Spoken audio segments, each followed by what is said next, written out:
Welcome to another episode of the Grizz Nation podcast. Today's guest, we have my good friend and old work buddy, Bubba, on the podcast. Bubba used to be in the alcohol sales business, and he knows a ton about it, whether it's beer, wine, liquor. He knows so much about the industry, flavors, brands. It's insane. So it was a really fun episode. Make sure you guys go check it out. As always, thanks to the sponsor. Check out Hell the Sun, the pre-workout. Like I said, take it every time I work out. So, guys, it's good stuff.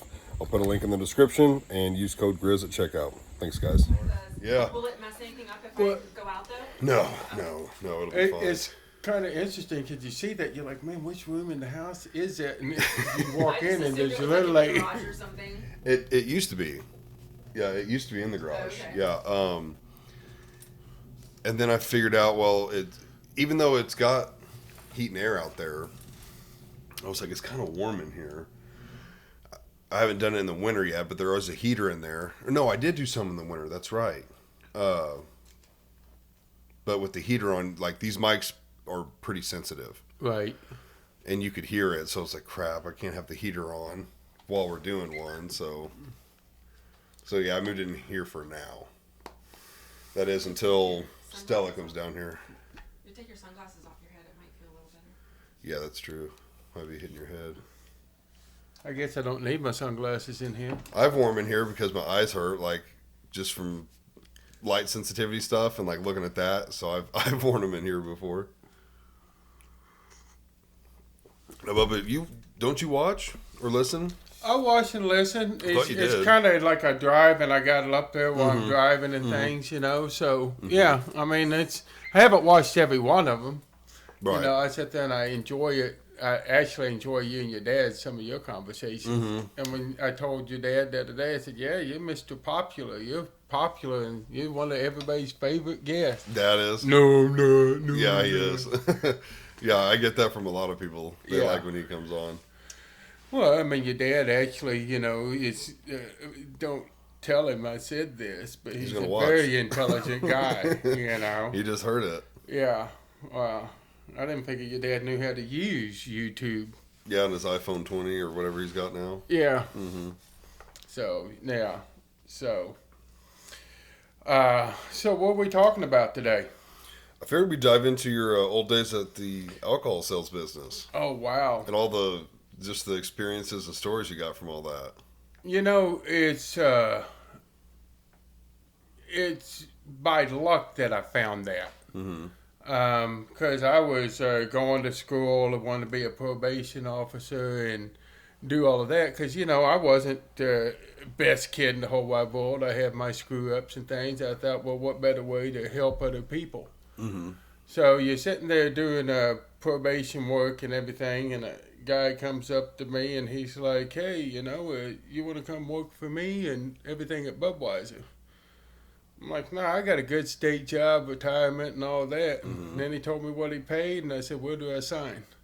Just like that. Just like that. It was really not a hard decision because, I mean, as a state employee, you don't make much. You look at the retirement. Right, it's the benefits. But when you're 22 years old, you're not thinking about stuff like that. 24 years old, I think, is when I started in it. Right. So, you know, and I started off as a merchandiser for Budweiser. You know, it's a grunt work. I was in Houston, Texas, you know, out in that area. Merchandiser meaning like you're going to events and setting up. No. That's a misconception. That's probably a fancy word nowadays. But back then, a merchandiser was basically you go to a grocery store and you're stocking the shelves. Oh, okay. And you build displays. Right. But you don't get to build the creative displays because the bosses come in to do all that stuff. And they have diagrams and things that they kind of piece together. But, you know, and then as you move up in the company, you know, every company was different on how they worked their employees. So basically, I started at the bottom as a merchandiser. And then you can become a helper on a truck. Then you become a driver. Then you become a pre-salesman. Then you become a salesman. Then you become an assistant lead. Then you become a lead. And, you know, so you got all these steps to go through.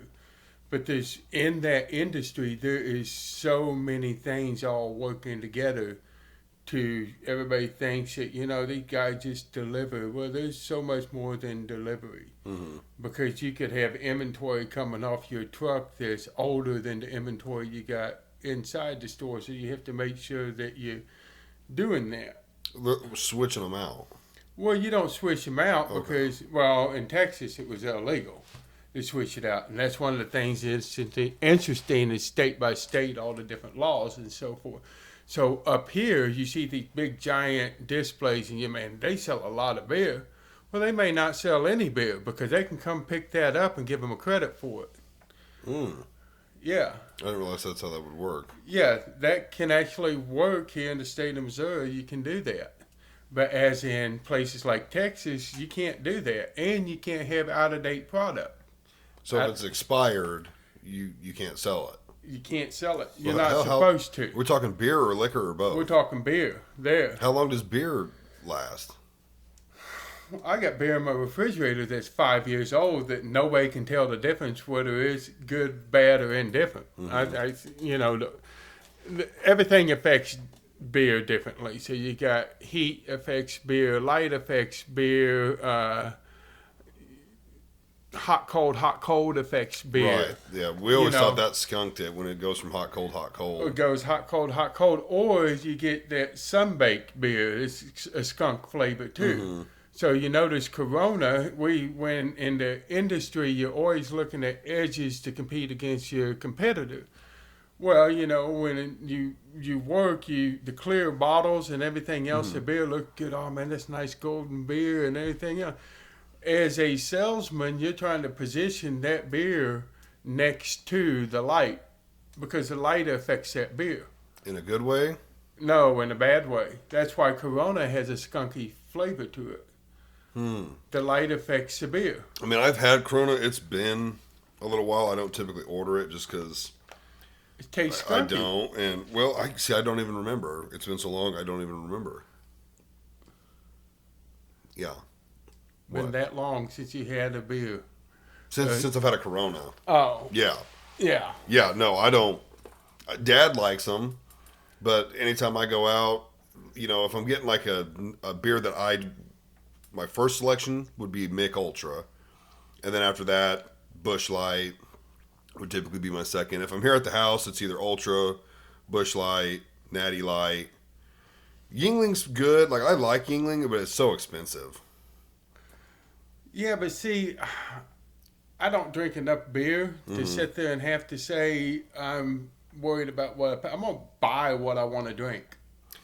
Right, yeah. And that's the thing. I don't drink very often, so it's like buying Yingling wouldn't be the end of the world. Right. But I don't know.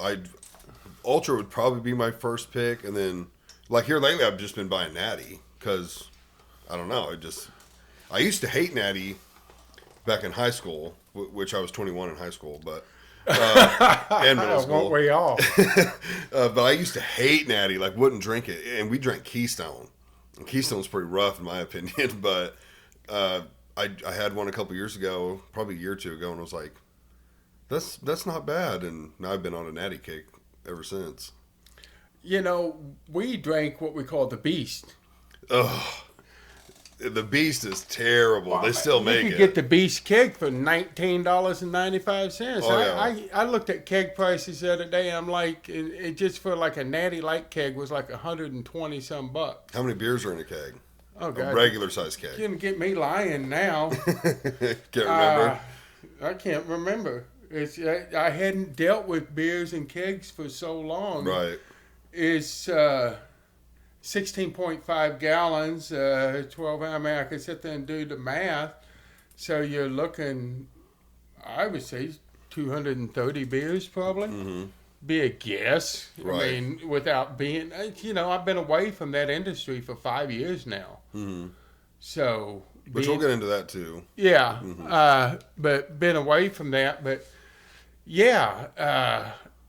I mean, they sit there and think about it. Now I'm thinking about it. Back in high school, we used to buy 4 or 5 kegs and have a pastor in the party, or somebody's parents be gone. Next thing you know, the bathroom turned into the bar, Right. You're charging everybody $20 at the door to come in, but it's free beer all you want.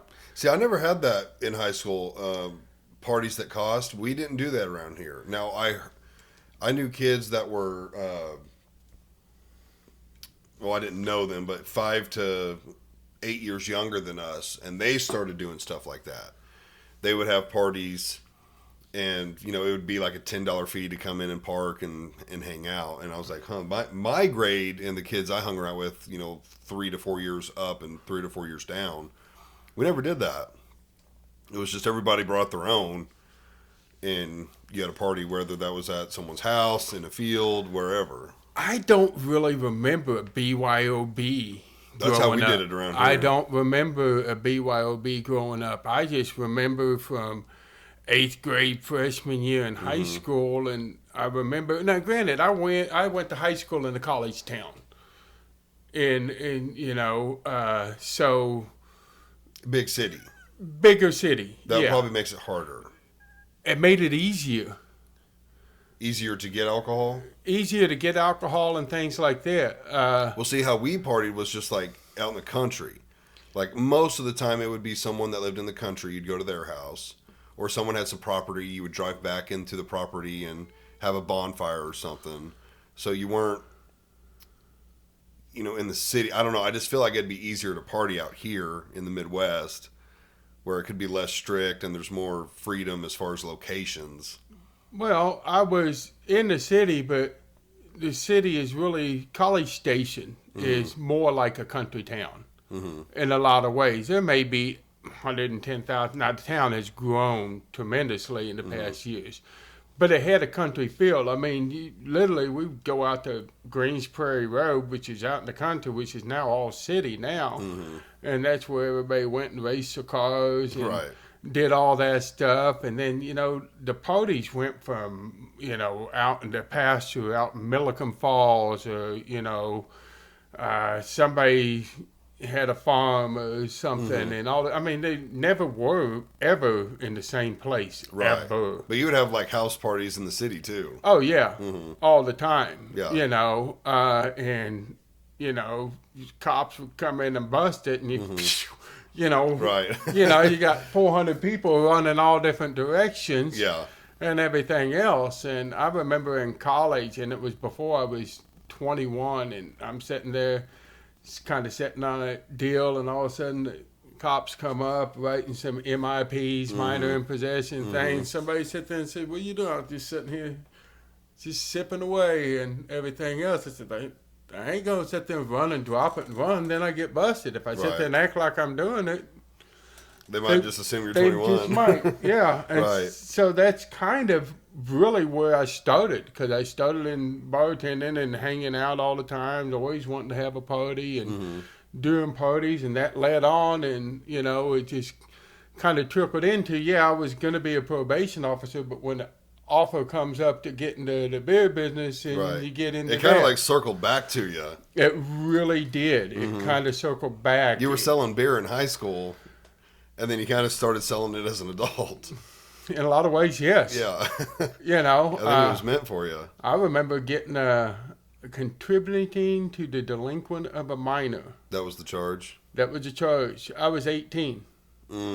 I was buying it for an undercover college student that was going to a university next, that was working with the police and TABC, Texas Alcohol Beverage Commission, to bust people. So they would tell people, "Hey, man, I'll give you $10 to go buy me some beer." I'll go buy it, Right. Didn't bother me, because I started buying at an early age, and nobody ever ID'd me. Well, that was my next question, because I know when you were younger, around 18 to 21, there were still states that allowed 18. Louisiana was one of them. Kansas was one as well. Kansas was too. But Texas was not. Texas was not. Okay. Texas changed the law. Ooh, going to get me line here. 85? Okay, and how old were you? Maybe 86. I was 16. 15, Oh, wow. 16. So, I think that's when the law changed. So you kind of remember thinking... I remember my sister being 18 and buying booze. Legally. Legally. Right. But I remember the first time I had her buy me booze. The first time I drank and got drunk, I remember was my older sister, and it was my best friends who are twins. Yeah. You know, Right. and I know what we bought and where we were, and it's, you know, it was hilarious because we did some stupid things that night. Right. As most kids do when they're drinking. Yes. I And, think- you know, we were out in the country in the middle of nowhere, and, you know, it's actually a drink I wish I could find again to drink them. You don't think they make them anymore? Bartles and James wine coolers. Never There heard were of 'em. always two old men. Yeah, there was always two old men sitting on the porch drinking their Bartles and James wine coolers. It's So it just wasn't a hilarious. beer. No, it wasn't a beer. It was a wine cooler. It was a Okay. sissy drink. That's fine. Yeah, you know, kind of like it was a White Claw of the 80s. Right. You know. White Claw of the 80s. Yeah, and then we had this stuff called Matilda Bay, which was a malt beverage type thing. Of course, I don't like malt liquor. Like, Yeah. what's that one in the barrel? Green barrel? O'Doul's? Mickey's. Mickey. Okay, yeah. Oh, everybody had to have Mickey's. Mickey's used to come in these little hand grenade things. That's what it looks like. Hand Yeah. grenade. Yeah, Yeah. not a barrel. Yeah. Yeah. It actually is a I've had barrel. it before. Is it a barrel? Okay, I couldn't remember it, but you're right. It does Yeah. look like a World War II hand grenade or something. I didn't like those. They just got a weird aftertaste. Yeah, they do have a weird aftertaste. I mean, it's that maltness, you know. Yeah, okay. That was the question I had. What is the malt? What is that? It's a malt. So all beers made with, you know, water, malt, yeast, rye, barley, you know. So you got various different beers are made with different things. So you got hops. You know, hops is in the beers. You got your IPAs, different bitters. So, you know, I'm not a brewmaster, but, you know, you got your water, your yeast, and that causes your fermentation, then you add your malts, and then you kind of cook it up, and then, you know, they add the hops, the IPAs, and everything else into it. Right. We used to have 2 dogs. Now we have 1. And the first dog we named Barley. And then our second dog, which we still have, his name's Hops. Hops. Barley and hops. Barley yeah. and hops. Yeah. You know, it's been a long time since I processed with that, with beer, but, you know, it's all pretty simple. I mean, that's why so many people can homebrew. Homebrew beer, from my understanding, my parents used to do homebrew, and I really enjoyed some of their beers. They did a good job with making beer. You know, I got a lot of friends that homebrew and make their own beer and so forth. I got a wine-making kit at home, you know, because when I through my industries, I went into beer, into liquor, into wine. So, you know, I fell in love with wine. And I read the books on how to make wine and how to do that. And people say, oh, it's simple. I'm reading the book, and look, I must be an idiot because I can't figure this out. Right. I don't want to open it up and start doing it and then screw up Right. Then ruin the because I've batch. wasted the money. Yeah. You know, because I'm a frugal individual sometimes on some things. I'm like, all right, my wife spent money on this. I'm not going to waste my money doing this shit. Right. You know, and then I'm sitting here, well, she's already wasted the money because all it's doing is sitting there. So I'm like, sooner or later, I'm going to have to break out all the stuff and do it. Well, I don't know what it is about homemade wine, but I've heard this from multiple people that it is strong. Homemade wine. Every time I've ever heard someone talk about their experience in homemade wine, I know I have a cousin who quit drinking over it. She got so hammered off of it, had such a terrible hangover. She quit drinking for a little while. Dad at a wedding, same homemade wine. He drove home from it and barely made it home. He said he had like 4 lanes and he just picked the middle 2. Like, he was like, it just snuck up on you. And I've heard from other people from different, typically weddings, that they're like, yeah, we had a couple glasses, and next thing you know, it's just like you hit a brick wall. A lot of that's probably because it's not regulated. So if it's not regulated and you're sitting there, you're allowing it, you don't have the science behind it to control the alcohol level. So it's a much higher alcohol level. I would say that most of it probably is. Now, we had a family friend down in Texas, Louis Stressner. always made wine. Back road dewberry wine. He'd walk around the road, pick up dewberries, and he'd make strawberry, make watermelon wine. He could tie into anything you can ferment. He could make a wine out of it. Right. And it was phenomenal wine. I mean, some of the best fruit wines I've had come from the old oil field trash, because that's what they call people in the oil field trash. My dad and everybody was just oil field trash. But Lewis could make some of the best wines that I've had some good wines, but the best fruit wines I ever had came from a little old man in Hearn, Texas. The best wine. Yeah. What's the most expensive wine you've ever had? The most expensive wine, I have had the luxury of drinking some fine wines. The most expensive I've ever had is from Screaming Eagle. That's a brand, of course. I don't know. A brand. It depends on what year and everything else. I would never buy the bottle myself and do it. I've just been in the right place at the right time. Now, you're saying that as far as price or flavor or both? Oh, flavor is phenomenal. Oh, You're not going to... Somebody... Now, the thing about wine is that for some weird reason, I used to smoke. Smoked for a long time. Wait, you don't smoke no more? No, you didn't know. No, I didn't know you quit. Yeah, I quit. Oh, okay. Yeah. Well, congrats. I didn't know that. Yeah, I just, one day just kind of sat there and I told Sarah, I said, one day I'm just going to quit. Don't bug me about it, because the more you bug me, I'm going to keep on smoking. Right. You tell Maddie that. Yeah, one day I just quit. Just like that, cold turkey. Cold turkey. Now, I did buy a vape and I use it from time to time and some, because I think a lot of the smoking thing was just a habit. It is. Just, Yeah, like these Zens. I started chewing these more, which still have nicotine in them. But nicotine's not really the harmful thing. It's the tobacco that's the harmful thing.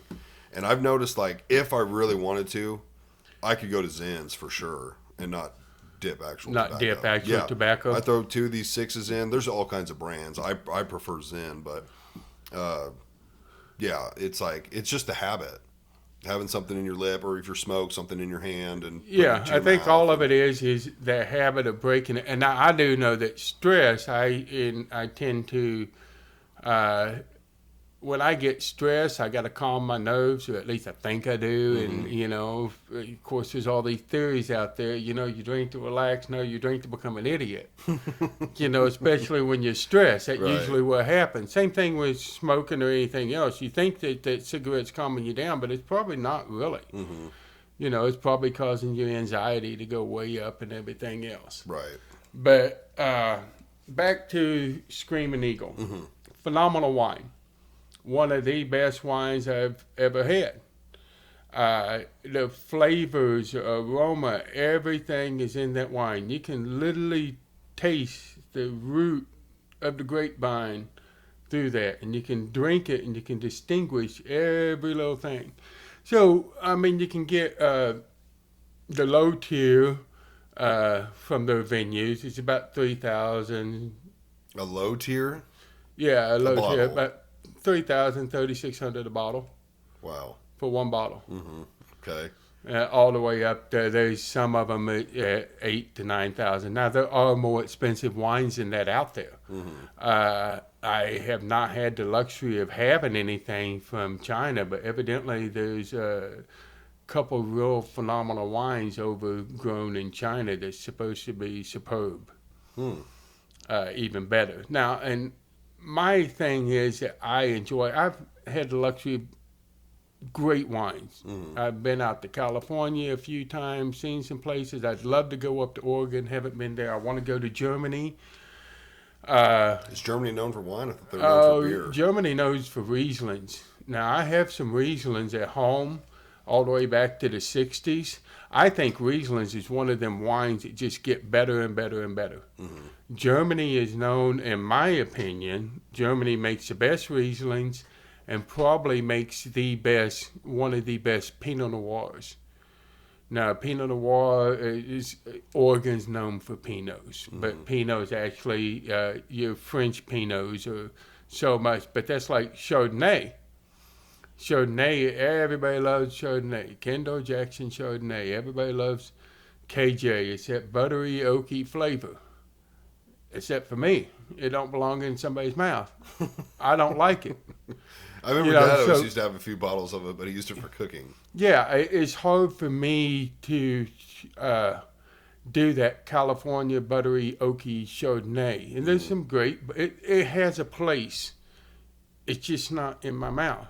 It doesn't go with me. Right. I prefer a French Chardonnay, the crisper, the different. And that's the thing about wine and the grapes and everything else. You think, oh man, you're eating grapes and everything else. You drink grape juice, you know.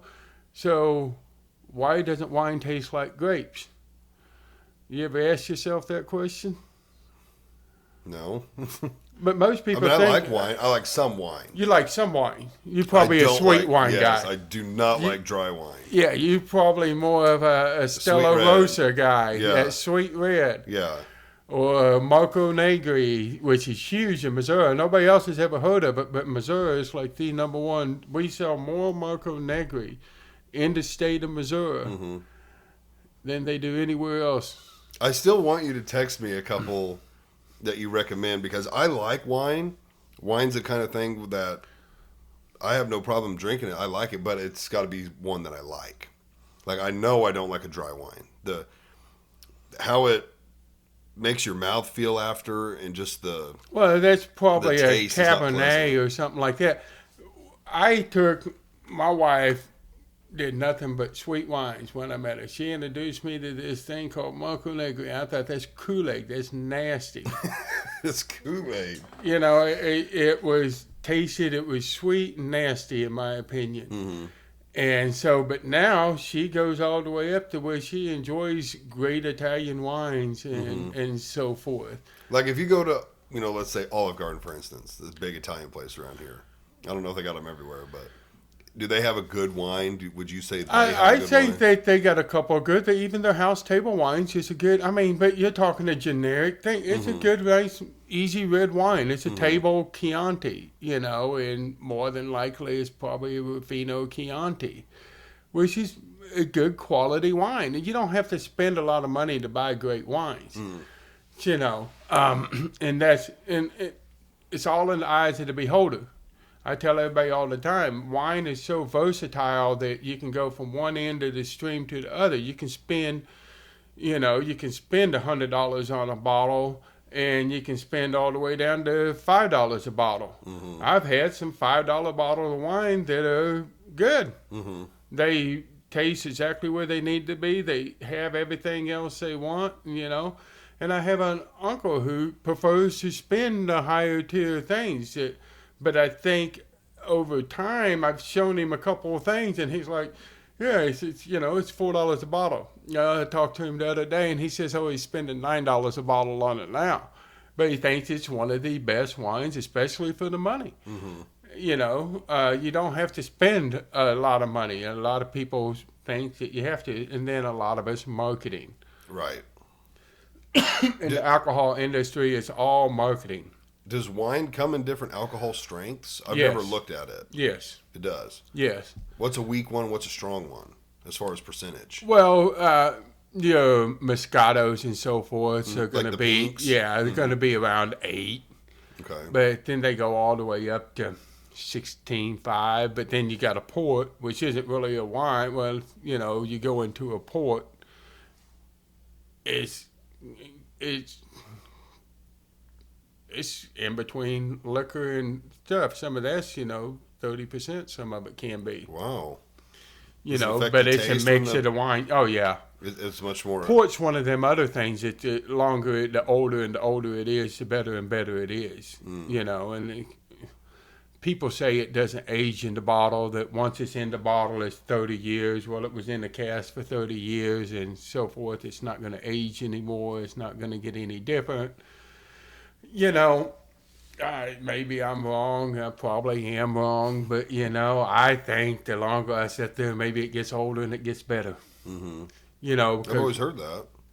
Wine in a bottle, as long as you turn your wine, you lay them down, you keep the cork wet and everything else, it'll age and get better. Now wine can go bad, you know, over time. And you hear these people that sit there and you see some of these bottles and they've kept them in perfect condition and they're 50, 60 years old. Well, I don't know. I'm not going to open it up and find out because, number one, I can't afford to do it. And if I spend that much money, you know, I'm not going to waste it on opening it on a bottle of wine that's, Right. you know, could be bad. Right. I mean, you would smell it. as Oh, soon yeah, as you pop can the cork. smell it. Not necessarily. I've had wine that's, you open it up and everything smells fine, everything looks fine, and you sit there and you taste it, and you're like, that went bad quick. Right. A lot of times, though, you can smell it first. You smell it right off the bat. You can tell when you got a corked bottle. But sometimes the bottle may not be corked, that it could just had gotten some air in there and turned to vinegar. Right.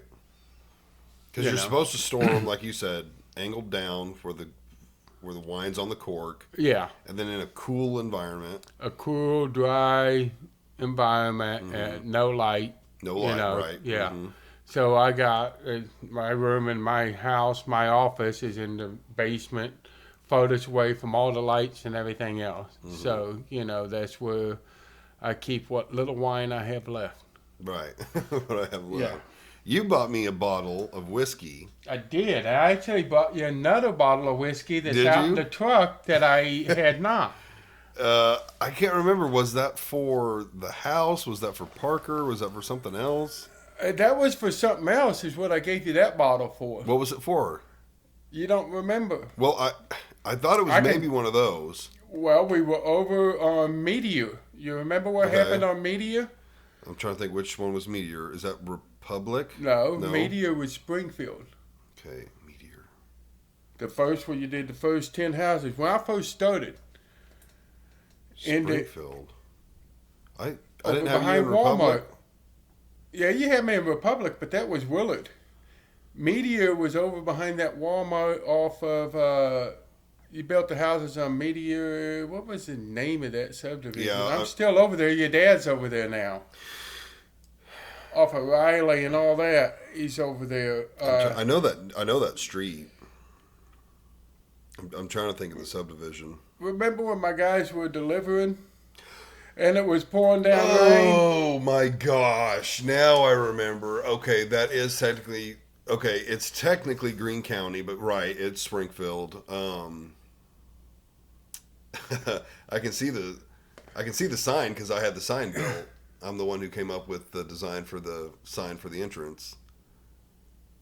And I can't think of it off the I top of my head. can't think of the I name know of where it. it's I at. go over there all the time because your dad's over there doing things now. It's the one right up the road from the Willard Elementary. Yes. Yes, I know. And I had another subdivision just up the road from it, Yes. by the KOA campground. Yeah. Yeah, uh-huh. That they got a big roundabout there now. Where? Right there where the four corners is, down from that, that's all a big, huge roundabout. Oh wow, okay. I've been up. I mean, I went up there last week to buy that truck, but I'm not up there anymore. Okay, yes, I remember. That was when your guys. It was pouring rain. The yards had not been made yet, but still, it had been pouring rain. They were just mud, and they tried to drive the truck and trailer in the back to load the cabinets because there was freshly poured concrete or prepped concrete. or Prepped something. concrete. Yeah, in the front. Yeah. And they got stuck. They got stuck. They got stuck. Yeah. Luckily, we had the backhoe there. I climbed up in the backhoe, and I drug them out with the backhoe. We hooked a chain up to it, and I drug them out. And And I that- got soaked doing it. And I had just started Yeah. on my own then. That's when I was by myself solo. Yeah. And then they had to go pull a stupid stunt. I mean, Yeah. I'm like, guys, come on, man. I don't know why they tried that. They buried that truck. Yeah, kids have no common sense these days. I'm just telling you. And they didn't get out and help or nothing. And it was pouring. I had to go home. You had to go 'Cause home and change clothes. I was so soaked. I literally had to drive all the way back home, 45 minutes home. I can't even remember if I came back to work. I think I might have just stayed home because I was like, I'm not. It was gonna late in waste the gas. afternoon, yeah. Yeah, I was like, I'm not going to go back, but I was soaked head to toe. I mean, it was literally a downpour. Yeah. But it was like, we have to get the truck out. And And they pulled back there just like, yeah, I remember that now. Yeah, so that's what I gave you that bottle for. That's right. Yeah, that's right. Now, it's up in my cabinet still. Never opened it. You haven't opened it. I haven't opened it. You Nope. said that you were so fascinated that there was a whiskey with a cork. It wasn't a screw top. I was like, it's got to be a higher end whiskey here.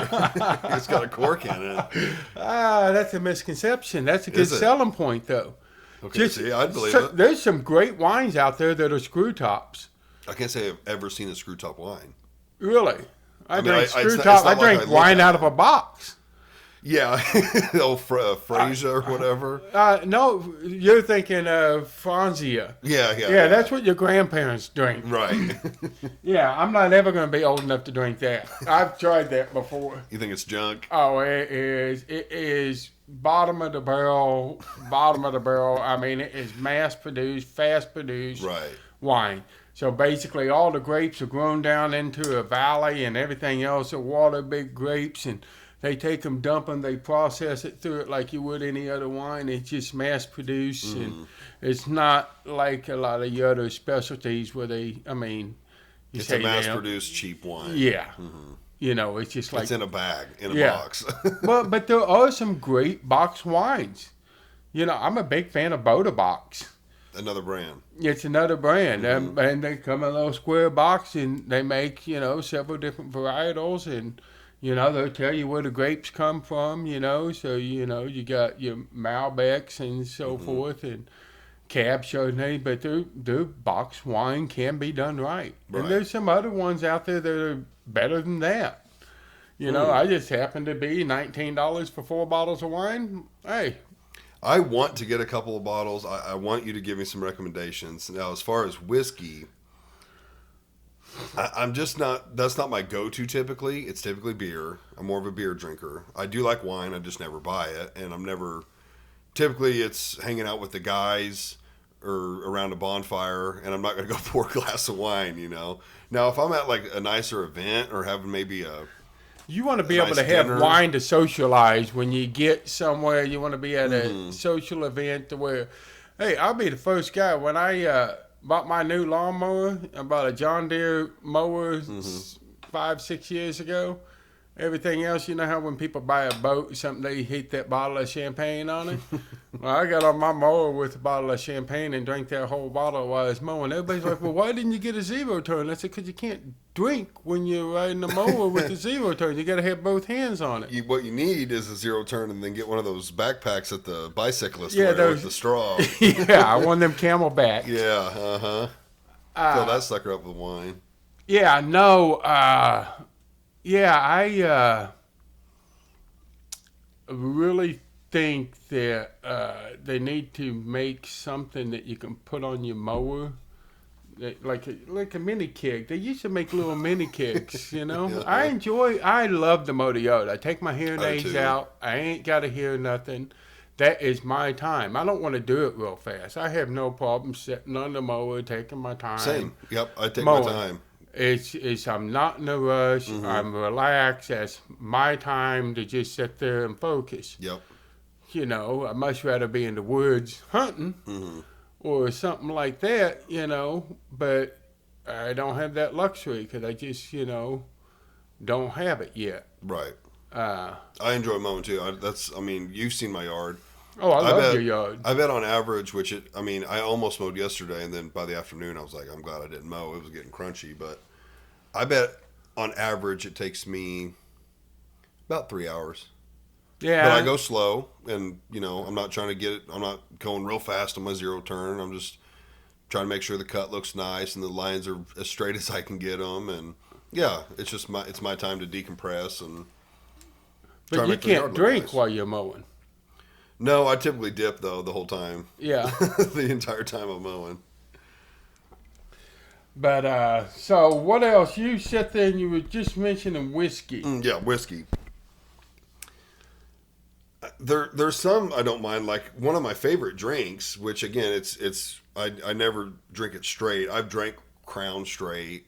I've drank proper number 12. I've drank it straight. Do you know what that is? Proper 12? Yeah. You mean McGregor's Conor whiskey, McGregor's Irish whiskey? You got to say proper number 12 like they Proper do. number 12. I've had it. It just my palate, I guess, isn't, super craving it, but I wish it was, because like my father-in-law drinks whiskey and a lot of the family do, and they typically just, on ice is how So they do it. they But drink it neat. yeah, they drink it neat. Neat. Um, You gotta learn the fancy words they- that you go talk Papa 12. You yeah, gotta be neat. yeah, they drink it neat. Now they do mix too. Like Vaughn sometimes does just water. Sometimes they do Coke. I mean, Vaughn drinks. I can't remember if it's Canadian Club or Canadian Mist. I think it's Club. Is what he typically drinks, but he loves he loves Crown. And then there's one more he just got into. I can't remember the name of it now. No, it's not Black Label. I can't remember, but like one of my favorite drinks, mixed drinks, is a Vegas Bomb. What's in the Vegas Bomb? Crown, peach schnapps, and Red Bull. And like if I'm at a bar or something and like we're gonna do some drinking, I get a double Vegas Bomb. The Wow. last time I had one was probably let's see, I don't know if Parker was born. Probably not. No, maybe she was. I don't know. It was 2 or 3 years ago at Midnight Rodeo. You know Midnight Rodeo in Springfield, That's the bar. yeah. I've been there once. Okay, I had one there. I ordered a double. It was order doubles, and I don't shoot the double, but I drink it in 3 or 4 tips. Drink them pretty quick. I don't just sip on it. Yeah. And I ordered one, and the bartender was like, "Ooh, that sounds good. I'll have one with you."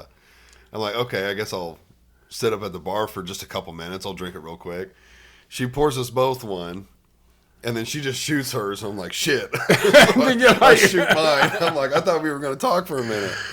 So, but yeah, and that's got whiskey in it. It's not straight whiskey, but I'm trying to think if there's any. I know I've had other mixed drinks. I love trying mixed drinks when I go to Old places, but- fashions.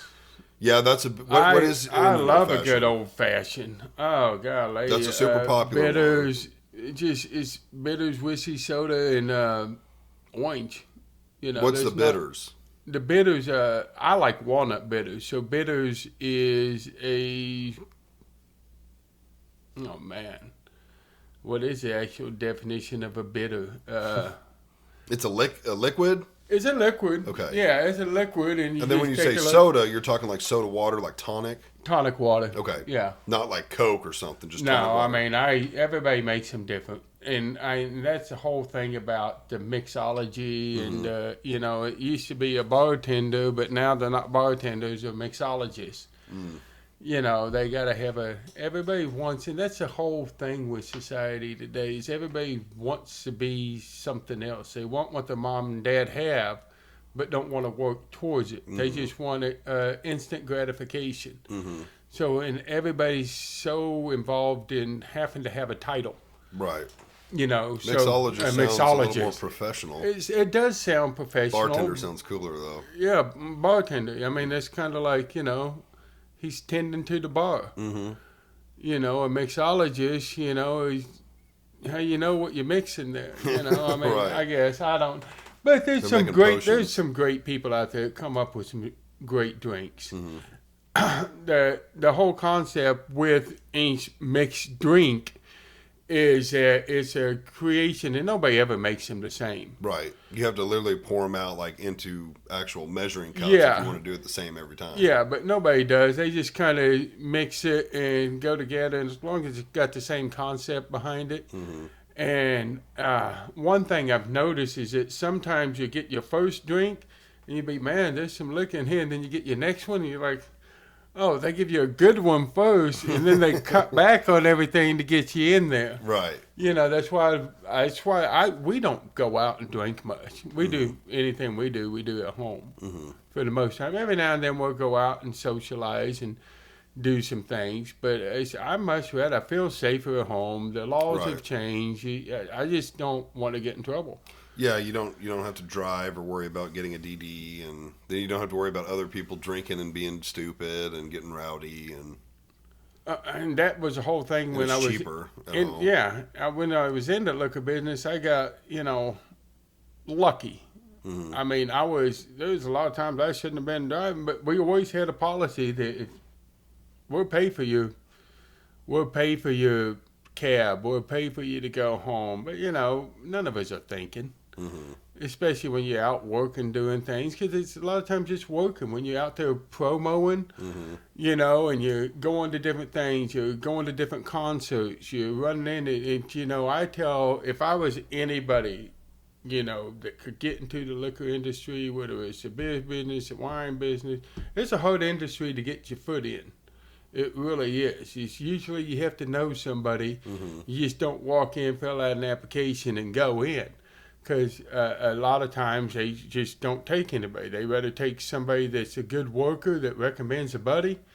That's how they're going to get in. You know, my best friend down in Texas, he called me up. His mom called me. His wife called me up. Their son was interviewing for a job. And hey, do you still know somebody? Well, I'm still fairly well liked within the company. And if I recommended him, he got the job. You know, if we didn't live here and I went back to Texas, I go right back into working where I was when I left Texas. Right. I thought it was a great company. Everybody I worked with there was great. Everybody but one person. But, you know, well, there's always that one person. There's always one person you just like wish it, you know, golly, why you got to be that way? Right. You know? But no, I worked for a great company. But and the things that the people I've met in that, not just the workers. I mean, you've run in. I've met several different celebrities, several artists, several Red Dirt Music, movie stars, all that. Because you go to all these different events, you go to these concerts, and you go things, you sporting events. The liquor industry is tied up in all of that. So a lot of guys are blessed. You volunteer for everything. I mean, I used to always volunteer to go to WWE deals up there and do those because, you run into them, you see them once, you start talking to them. Then the next time they come in town, you start talking to them. And then next thing you know, you've talked to this guy 10 to 15 times, and he's actually become kind of good friends with you because you've run into him all the time, and he's actually seeking you out when you're there. Right. And you're like, you know him? Well, yeah, when the guy's sitting there, you got John Cena saying, hey, Bubba, or you got Larry the Cable Guy because you've gone and done things, and he's been back there, and he's back there on his tour bus playing on his Nintendo, and you're sitting down there talking to him because you're giving him some Red Bull and some Coors Light, When you give away beer and you give away stuff like that, you're everybody's friend. Right. If you think about it, and it's kind of amazing how many people that you are connected with through the beer business, through the wine industry. And then it's also was kind of amazing when I got out of it, how many people still stayed in contact and who didn't stay in contact and things. And you're just like, and everybody's just kind of like, oh, well, it's no different than... It kind of brings you back to when you're in high school, when you're having the parties, you're doing all this stuff where we started from, to end up 30 years later, 35 years later, you're sitting there going there. It's the same thing. Even as an adult, everybody has that click. Right. Some people stay close and some people just fall out. Yeah. And I got a buddy who lives down in Austin. He's a music producer. His birthday was the other day and everything else. And it's funny, I had seen him, I ran into him once in Austin, about 10 to 15 years after high school, run into him. I'm sitting there walking down the street in Austin, look over, and there's this club called Mohawks. See my buddy in there doing his DJing or whatever, it's not my cup of tea. I don't sit there and smoke weed and hang out with hip hop guys. He did. Right. That was his clientele. We picked up on a conversation from 10 years before and just kind of met up, caught back up. Well, about 3 years ago, him and his wife and kids were coming up through and everything else, and they needed a place to stay because they were on the way to see her family in Pennsylvania. We're Austin up here. I said, man, my house is open for anybody, anytime. Any of my friends is welcome to stay. He gets up here and everything else, and his wife is like, did he know you were bringing the dogs? And he's like, it's Bubba. He don't care. You don't And care. then he said, oh, by the way, I'm bringing the dog. He could call me and everything else. By the way, I have my dogs with me. He said, don't worry, they're better behaved than the kids. I tell you what, Kids you gotta worry his about. dogs were perfect. His kids were great too. Yeah. Two great kids. But we sat down, picked up on a conversation. I mean, we'll text message, say hi on Facebook, anything else. But he's one of them people that he's one of 4 or 5 people that I know. If I called and said, Jeff, I need you, you know, he would. I guarantee he's that type of person that would probably be there for me. Right. You know, and his older brother, you know, he has an older brother and stuff too. And I think in all of us, we would be there for our friends to do things like that, because these are the guys that, you know, when I was in high school, we were drinking. Now, granted, he was a freshman when I was a senior, you know, but there's always those 1 or 2 kids that you pick up. Because when I was a freshman, had a couple seniors that thought I was actually cool. Right. You know, doesn't happen often. Right. But everybody always has that one. I mean, you were talking the other day on your podcast with your buddy, and you're like, well, you were great blowers, weren't you? You were couple, you know, all your buddies, you still do your friends, do you ride and die. Right. Yeah. Because clearly, like, there's the friend group you hang out with in high school, you know, middle school, high school, all that. Really, once you hit college, it changes because people start going different ways. Yes. And once that happens, it's just easy to fall out of touch. And It then is. there's sometimes you, like you were saying, like you'll fall out of touch with someone, maybe because they went away for 2 to 4 years to school, just didn't see each other, didn't really stay in communication, and then they come back and it's like you start hanging out again. Like I got a buddy like that. Like we didn't hang out for, I don't know, well, probably like 4-ish years, you know, roughly college time, and he came back and it's kind of closer in the area now, and you know we see each other every 2, 3, 4 months, and you know you kind of there's people like you stay close with, there's people you totally fall out with, and then there's people that kind of circle back. Right. Yeah, I think everyone's probably like that. And they are, but and where here's the weird thing is I'm bringing this all around to the whole thing. What's the one thing that brings everybody together? Because when you're together, what do you want to do? You want to go have a beer. Right, You want to go have a drink. Yeah. You want to go have that because that's just how people socialize. People start socializing at an early age with all of that to go on. Now, everybody's... I even have family members, oh, you shouldn't do that, you know, this doesn't, and, you know, you can go on the biblical part of it, you can go on this, you know. But the whole thing is, it doesn't matter if you're addicted to it or anything else, you can become addicted to anything. Right. You know, if you wake up in the morning, oh, you drink coffee, you can... Right, you have coffee What every happens? single Yeah, morning. what if you don't have coffee? You're pissed off if you don't have it. Yeah. Yeah. You know, same thing. And it's a matter of, yeah, you can have drinks as long as you're not supposed to do it in excess, you know, but we all, I mean, I do every now and then. I ain't gonna lie. Yeah, you we know, all have and do. There's times that you just want to sit there and just sit there, and next thing you know, you're like, ooh. You go to stand up while you're sitting out there at the pit, you're like, ooh. You look down, man, that's 3 bottles of wine. I shouldn't have done that. Oh, well, I got another one here. Right. You Yeah, know? why stop now? Yeah. So, but, you know, so that's back to that. But then you're also talking about, well, you're wanting to learn liquors and do things on liquor. So, what do you like? What do you drink? You drink Dr. Pepper, you drink Coke, you drink coffee. What do you like? Personally, because I can guide you to that direction, to that. A lot of people, you talk about Crown. Crown is a Canadian whiskey. Okay? I can think of 100 things out there better than that, but they don't have the name. Right. Crown's got the name. It's got the advertising. It's got the fan base. Yeah, and everybody always tries to say, well, Jim Beam and Jack. Jim Beam and Jack are 2 totally different type products. They're not even on the same playing field. So I've had Jack. I hate it. It's rough. Jack's pretty rough. I've also had Jim Beam Vanilla, which if I'm going to drink, I prefer a flavored whiskey. It's more palatable for me. But there was a 6-month period, and I've kind of picked back up on it again. I ruined myself on it one night, But Jim Beam Vanilla and Coke was my go-to. I would start out with like a third whiskey and 2/3 Coke. Next one would be about half and half. The third one was like 3/4 whiskey and a splash of Coke. And that's how I ruined myself one day. I was literally home alone, just drinking. I think I was playing video games with the boys. Maddie was gone on a work trip.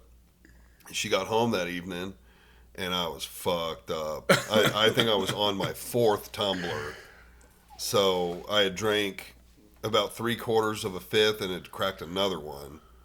And, you know, we were making plans to go to Springfield to eat with her parents, and I was all amped up, and I'm like, I need to go take a shower. You know, I was just drunker than hell.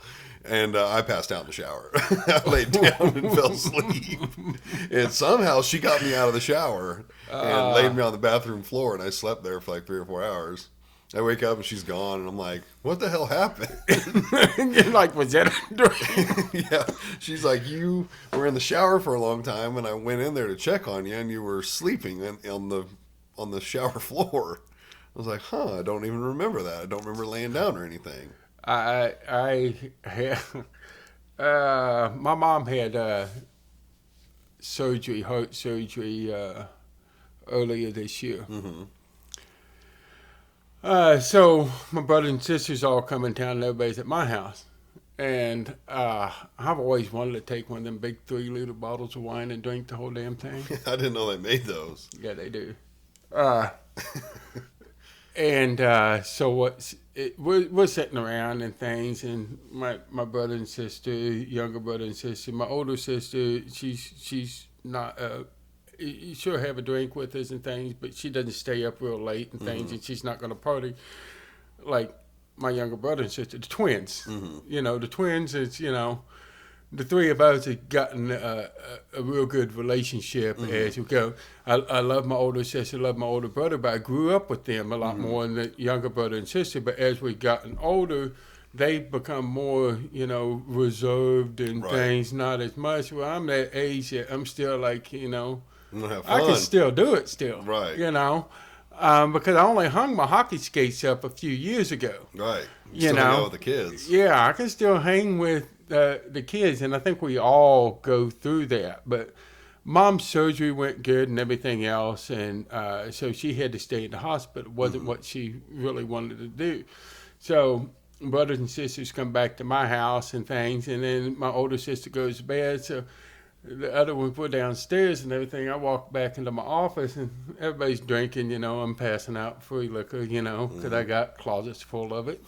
I walk back and get the big old bottle of wine. I'm like, I've always wanted to finish this. My wife was out of town. Now, Sarah stayed for the surgery, but had already previously had a trip to go to Arizona with her dad to go horseback riding. She's always wanted to do. Her dad is a former rodeo guy and done rodeo, does stuff. I mean, he's a guy you could have on your show, talk about rodeo. Oh, yeah. And everything. The man is smart as a whip with that. Yeah, don't tell him I said that because he Don't let will him tell. know. We give each other a hard time. And he's told he's telling Sarah earlier, yeah, what they putting Bubba on a podcast for? Can't believe a damn thing he says. But, you know, what is family to give each other a hard time? But I finished that whole bottle. Golly. How many regular bottles are in that? 1, 2, 3, 4, 6, I think. 6. It's 3 liters of wine. So 1.5 liters is 1, 2, 3, 4. So, yeah, I think it's 8 bottles. It wasn't a pretty sight. Throwing up and everything? Oh, no. I don't. That's a weird thing is that I do sometimes, but most of the time I don't. Right. But it's funny because we'll be sitting there and I'll be drinking whatever, and I will just literally be sitting there having a conversation and then just go out. Then I wake up like nothing ever happened. Right. No headache, no nothing. I'm not hungover, no, and You don't get them very often. no, it doesn't matter how much, but it's. But I got up at 3:00 this morning. It's the same time I get up every day. Right. regardless of what time I go to bed, it's up 3:30. I'm up. That's early. You know, so come noon, I'm already 8 hours into the day. Right. Come 10 o'clock, I'm 7 hours into the day. Mm-hmm. You know, so there's been times when everybody else is getting out of bed at 8 or 9 o'clock. I'm like, man, it's already mowed the yard, did this. It's time for a beer. Mm-hmm. It's time for a beer. You know, Mm-hmm. somebody said, well, I can't believe you're having a beer this early. I just got up. Well, yeah, your ass just got up. Right. My ass has been up for 6 hours. Right. I've already put in half a day. Yeah. So, I mean, there's no, some people say come noon, it's, 5 o'clock somewhere. Mm-hmm. There's nothing wrong with having a beer at lunch or anything else No. and going back to the office. I don't see anything wrong with it. No, hell, I've been, we go on a guy's camping trip every year. Well, not every year. We haven't been in a year or two, but hell, typically when we leave, it's 9 or 10, and, we're either cracking beer or some of us are 2 or 3 deep. By 9 or 10 o'clock. My little brother went down to watch the Cowboys game. Flew from St. Louis and flew down to. He's not a Cowboy fan, don't worry. He's a Chiefs fan, so he's all about the Chiefs. Yeah. But his sister-in-law is a big Dallas Cowgirl. And she's always wanted to be a Dallas Cowgirl cheerleader or something. I don't know the whole story. They didn't fill me in, but that's the reason they all went down to Dallas. Mm-hmm. They're at the airport literally at 6 o'clock in the morning already having a Jack and Coke. The airport served it that early. I don't know whether they served them if they're like me. I take my own little minis when I fly. They let you take them? Yeah. All you gotta do is put them in your thing and go through because you're gonna have only so many ounces. So as long as it doesn't register in the thing, I put mine in my little baggie and everything else, take them right through. Mm. I've never been stopped before. Now I say that. Next Now time it's I gonna go on a happen. flight somewhere, they're going to say, you can't bring these on. What do you mean Right. can't have my Fireball? Yeah, Fireball's know? another deadly one. Yeah, see, and Fireball, everybody talks about how nasty they are. I think the problem is that y'all overdid it. So, let me tell you, I like Fireball. I do too. I don't even know what you would mix it with. I don't ever mix it. It's just straight. Mix it with Coke. Is that pretty good? It's actually not bad with Dr. Pepper. Okay. Well, I always drink it straight. That's actually one I like. But I went on vacation, about a year ago today, so, last September, and bought a fifth, drank said fifth in, I don't know, 3 to 5 hours. Yeah. Also had beer. I don't know how many beers. Was just gone. Actually, my brother-in-law and I decided to walk to the beach, which was like a 3-minute walk. And we get down there, and I can feel it coming on. And I told him, I looked at him, I said, Mo, we better get back to the house, because if we don't, you might have to carry me. Like, I'm fading fast. So we go back home. I go to bed. And the next morning was probably the worst hangover I've ever had. I mean, I laid in bed till like 2 in the afternoon, just puking, shitting my brains out, feeling terrible. Were you sick beforehand or something? Or no. just nothing, just regular day, just started off with some Fireball and beer? Yeah, that was a regular day. We just decided to, I think we were playing games. So like where we stayed there a couple times. It's got the house, and then it's got a single car garage that's not attached. And they've turned it into like a man cave. So it's got like a sofa out there, some games, a fridge, a little bar, a TV. And so we go out there and put some music on or whatever and play card games or whatever. And yeah, it was just heavily drinking. But I paid the price for it the next day. Well, I went probably 8+ months without drinking Fireball. Because just the smell of it, I was like, bro, I can't do it. I had Thomas on actually for a Chiefs podcast, not this most recent one, but one before, and he was like, "Let's have some shots and have some beer and just get loose, have a fun time." So I was like, "Okay, I'll drink some before he gets out here, so I'm already kind of loose." And I was like, "Well, I don't have time to drink enough beer. He's gonna be here in like 30 minutes." So I was like, "Let me go get some liquor." And I go out in my garage fridge and I'm looking at the Fireball. I'm like, "Let's give it a try." Just a shooter. And I took the shooter. I almost couldn't keep it down. I drank it. I was like, oh my gosh. I was like, this is potent. But it ruined me on it. I've had it since then, and I'm like, okay, I can drink it again. I- That's kind of what happened with the Jim Beam Vanilla. Really? Yeah, See, that- and I've that never, time really- and I've over. Okay, I say that I did something stupid once. I was just out of high school, and I mean, we all did stupid things, but I sat there and I remember the guy that hit my car, hit it with his motorcycle. He was jacking around, and I wasn't in the mood. That I don't know, something probably happened. I had some buddies with me. We're driving. I sat there and I had a Yukon Jack. And back then, nobody had heard of it. It's all over the place now. I see Yukon Jack everywhere. What is it? I don't even know what it is. It's a whiskey. It's Canadian whiskey on the back of it. It was something my dad, Buffalo Bob Lewis, the guys I went hunting with in Texas every time September. 1st of September, dove season, they opened up the bottle and everything else. You pass the bottle around till the bottle's empty. You know, and on the, you got to be able to read the back of it on a Canadian Blizzard, Hoy Nice, Yukon, and it goes and sit there. I pulled that whole fifth and went, I drank that whole fifth in one gulp. Oh, damn. Yeah, I was, I heard stories, but I woke up 3 days later.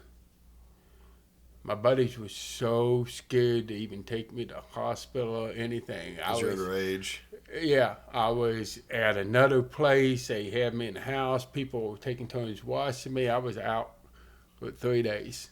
Probably had alcohol poisoning. I did. They Yeah. said I was throwing up stuff like that. But right after that, I hadn't quite blacked out yet. But I had evidently come into some altercations in a few different places, had eaten some food in a few places. So, yeah, it was it's one of them stupid moments in life that you wonder, well, why are you still here? Because I shouldn't have survived that. Right. Well, it's funny how humans are with alcohol because most of us have drank too much. Most of us have dealt with hangovers and or the same night, throwing up and not feeling good. And sometimes we'll stay away from it from, a couple days, couple weeks, couple months.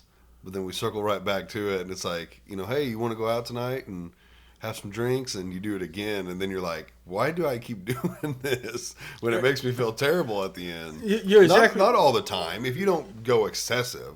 And the thing is, I don't think we talk about the time we went excessive. Right. But let's think about this. Most of the time. How many times have we really gone excessive? I can say probably 10 to 15. And I'm 54 years old. Right. I'd have to really think about it. I know my 16th birthday was a rough one. That was a rough one. That Fireball was a rough one. That Jim Beam was a rough one. Beer doesn't typically do that to me. It's got to be liquor.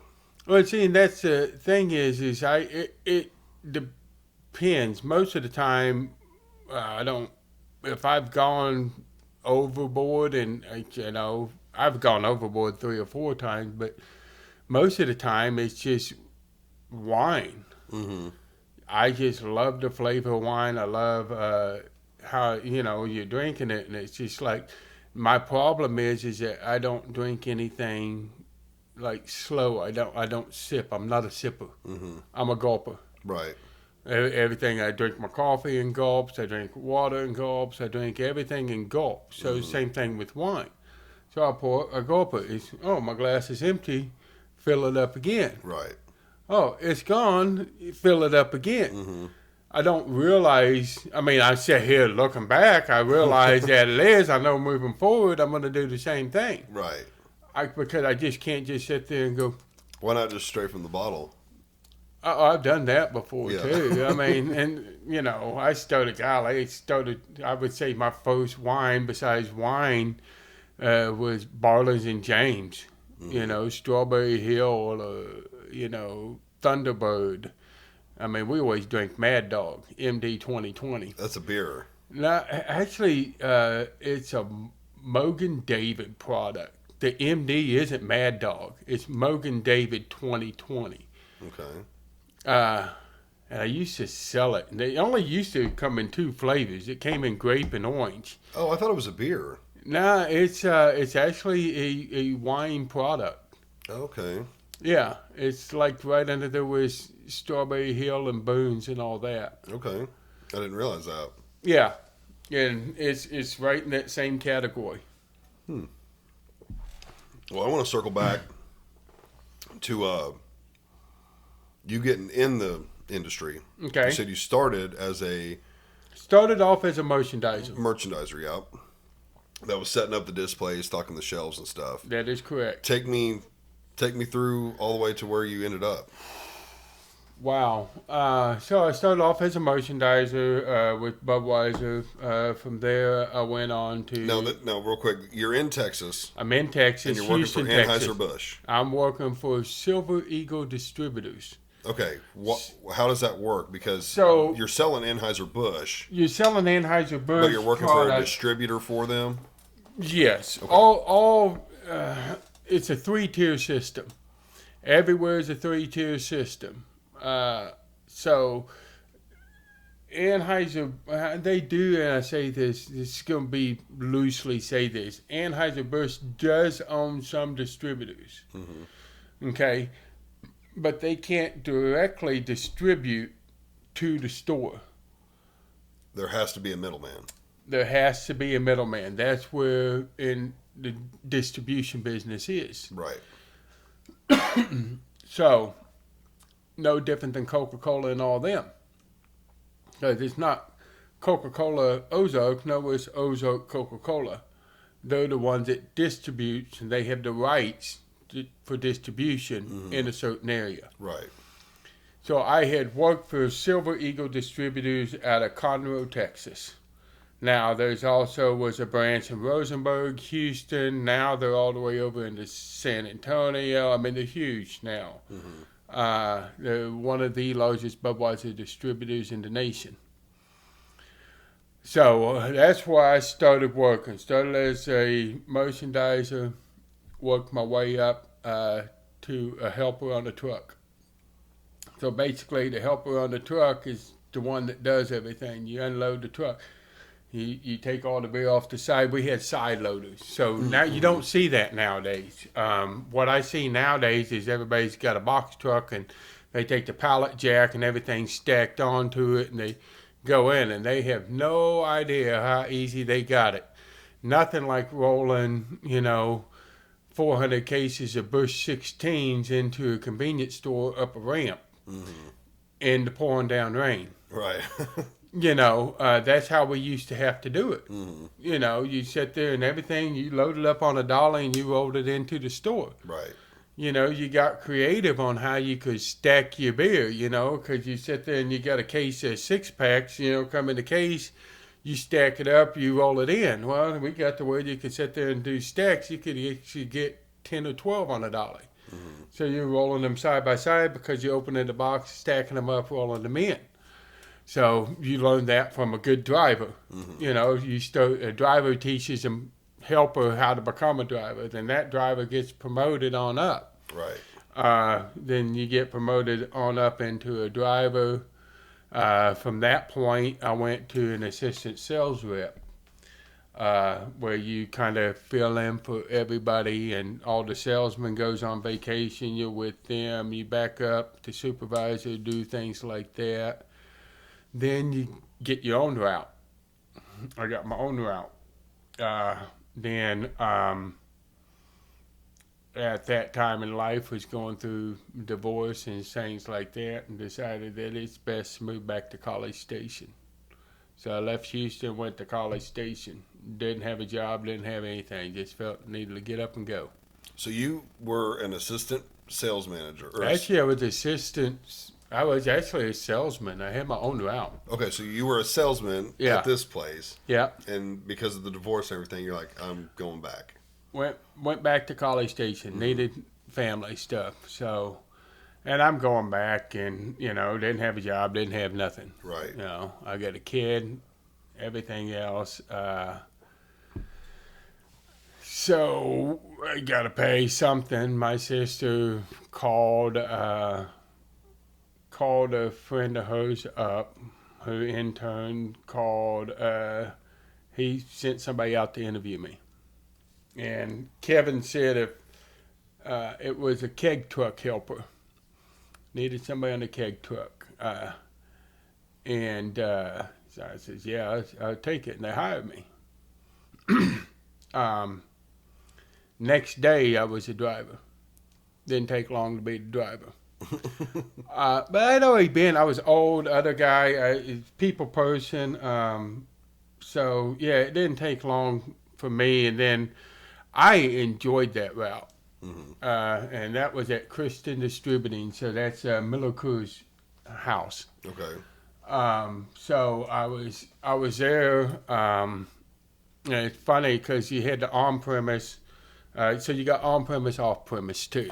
So on-premise is where you have to drink alcohol on-premise. Bars, so forth. Off-premise is where you take alcohol out. Now in Texas, you can have an on and off. Some licenses, Missouri, you can do the same thing. Like you can go buy a bottle of wine in a restaurant, cork it, and take it home with you. Really? Yeah. Okay, I didn't know that. Well, you learned something today. So I started on the keg truck. Loved it because the keg truck drivers at all the bars. Right, because that's their main clientele is a bar. And that's all I did was bars. I didn't deliver to any stores, anything else like that. It was all bars. Right. Was my route. So, what better than, beer delivery guy to all the bars in town. Life doesn't get better than that because the people you meet and everything else that you get an in. Because all the bartenders, managers, when you're off work, you don't ever ask for free, but you go in there, and you go, they won't take your money. Right. You're the beer guy. Right, you're the beer guy. They want to keep you happy. Yeah. Yeah. And so a lot of people always want free things from the beer guy too, and you always have promo stuff. I don't see as much promo stuff anymore as I used to see. You used to have giveaways all the time, hats, everything, keychains, everything. You don't see that much anymore. But from the keg truck driver, I got into being a salesman. So I had a route where I dealt with, and I was good at my job. So that got me promoted into selling non-alc. We were starting up non-alcohol, so we were doing Red Bull, Muscle Milk, vitamin water, Smart Water. So you weren't just doing beer; you were doing other. Well, beverages. yeah, we started doing that's the company was. It's a distribution business. You're trying to sell everything. I mean, we were selling Nestle chocolate milk. You're selling Muscle Milk. You're selling vitamin water because that was vitamin water. We were selling it before Coke ever bought it. And we were selling it very well. That's why Coke ended up wanting the product. Right. And then when Coke bought it, then they had to buy the rights from you to be able to sell it. So, the owner of that company was very smart, knew what he had. It's kind of like he still has the rights to a lot of Anheuser-Busch products, which is, I don't even know if I don't see a whole lot of Rolling Rock up here. I've heard of it. It's in the green bottle? Yeah. And I don't know if it's still around, but I think it is. Yeah, there's still some other things that he owns the rights to that Anheuser-Busch owns because InBev bought AB, so therefore it's owned by a German company. So he bought, he had the right to those for like 50 to 100 years, wherever they wrote the contracts back then. You had contracts written forever. Nobody knew all the acquisitions were going to happen nowadays. It's going on. I mean, it's no different than sports. Right. You might be with the Minnesota Twins today, but, by noon you're playing for Boston. Right. I've heard that happening. Like during the game, they got traded. Just went and walked to the dugout. I'm like, really? That's serious. I heard that happened like recently. Yeah, I've heard of that. Like mid games, guys getting traded. Wow. Right before a game. Yeah. So I started off with that. I went into the non-alc division. So the non-alc was all those different products. And you can sell Red Bull anywhere. You can sell Nestle chocolate anywhere. So you're not just going to set locations. You're creating accounts. You're going into tanning salons. You're going into gyms. You're going into offices. And then I remember when we sold Ozark water. It's same thing as it's bottled water. Everybody can sell it. Everybody does sell it. So who gets it for the best price? Well, the more you buy, the better price you get. Right. So then you can sell it cheaper than everybody else. One of the other things is that you go to a hotel, there's a bottle of Fiji water sitting there. Well, wanted to sell Fiji water. We sold Fiji water. I love Fiji water. It's the only water I drink.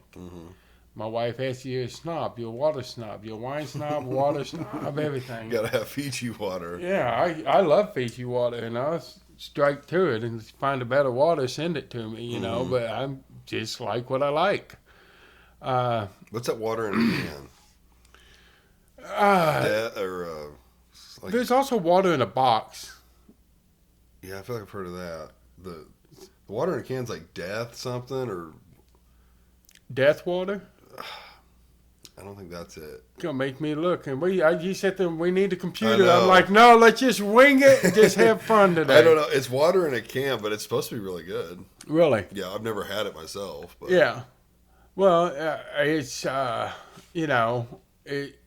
it's amazing what I see out there, because I remember I was working for Budweiser, and I was in. Oh, man, it was outside of Conroe, Texas. So I can't even think of the little town. But outside of Conroe, the Pepsi guy Liquid was Death, there. my bad. Liquid Death, Yeah. yes. I have heard. I thought that was like an energy drink. No, it's water. Really? Huh. Yeah, anyways, it just came to me. Yeah, well, we saw the Pepsi guy dropping off pallets of water. And we're like, what? It's like, oh, yeah, we're selling water now. I'm like, who the fuck is going to pay for water? Ain't nobody buying bottled water. Oh, this is like when it first came out. Yeah, Okay. ain't nobody in the right mind buying bottled water. Little did you know. When's the last time you walked down the water aisle and see it all? Right. That was no different. Red Bull came out. Then, of course, Budweiser. I always like to say this, and this is probably because I got a lot of family and friends that work for Budweiser, things like that. So Budweiser's a copycat. So Red Bull came out. What did they come out with? They came out with an energy drink called 180. I've never heard of it. Yeah, because it's not around no more. Right. They come out, make a quick buck on it, and roll on down the road. That's like when all these different drinks, every liquor company had a malt beverage back then. None of them are around anymore that I can think of. Well, Budweiser came out with one called Doc Otis. Actually it was pretty good malt beverage. It tasted like a lemonade. But it's now I look over into the seltzer water section. Because I was walking in the store the other day and walked by and I'm like, wow, everybody's getting into it. I mean, tons of seltzers now. Tons of seltzers, tons of things, and to me, it's targeting that younger thing. Right, it kind of is. I mean, like Mountain Dew has one. Mountain Dew has one. soda. All of them have one. I even saw not Yahoo. What's that kids drink? Sunny D. Oh, really? Sunny Delight has something with alcohol in it.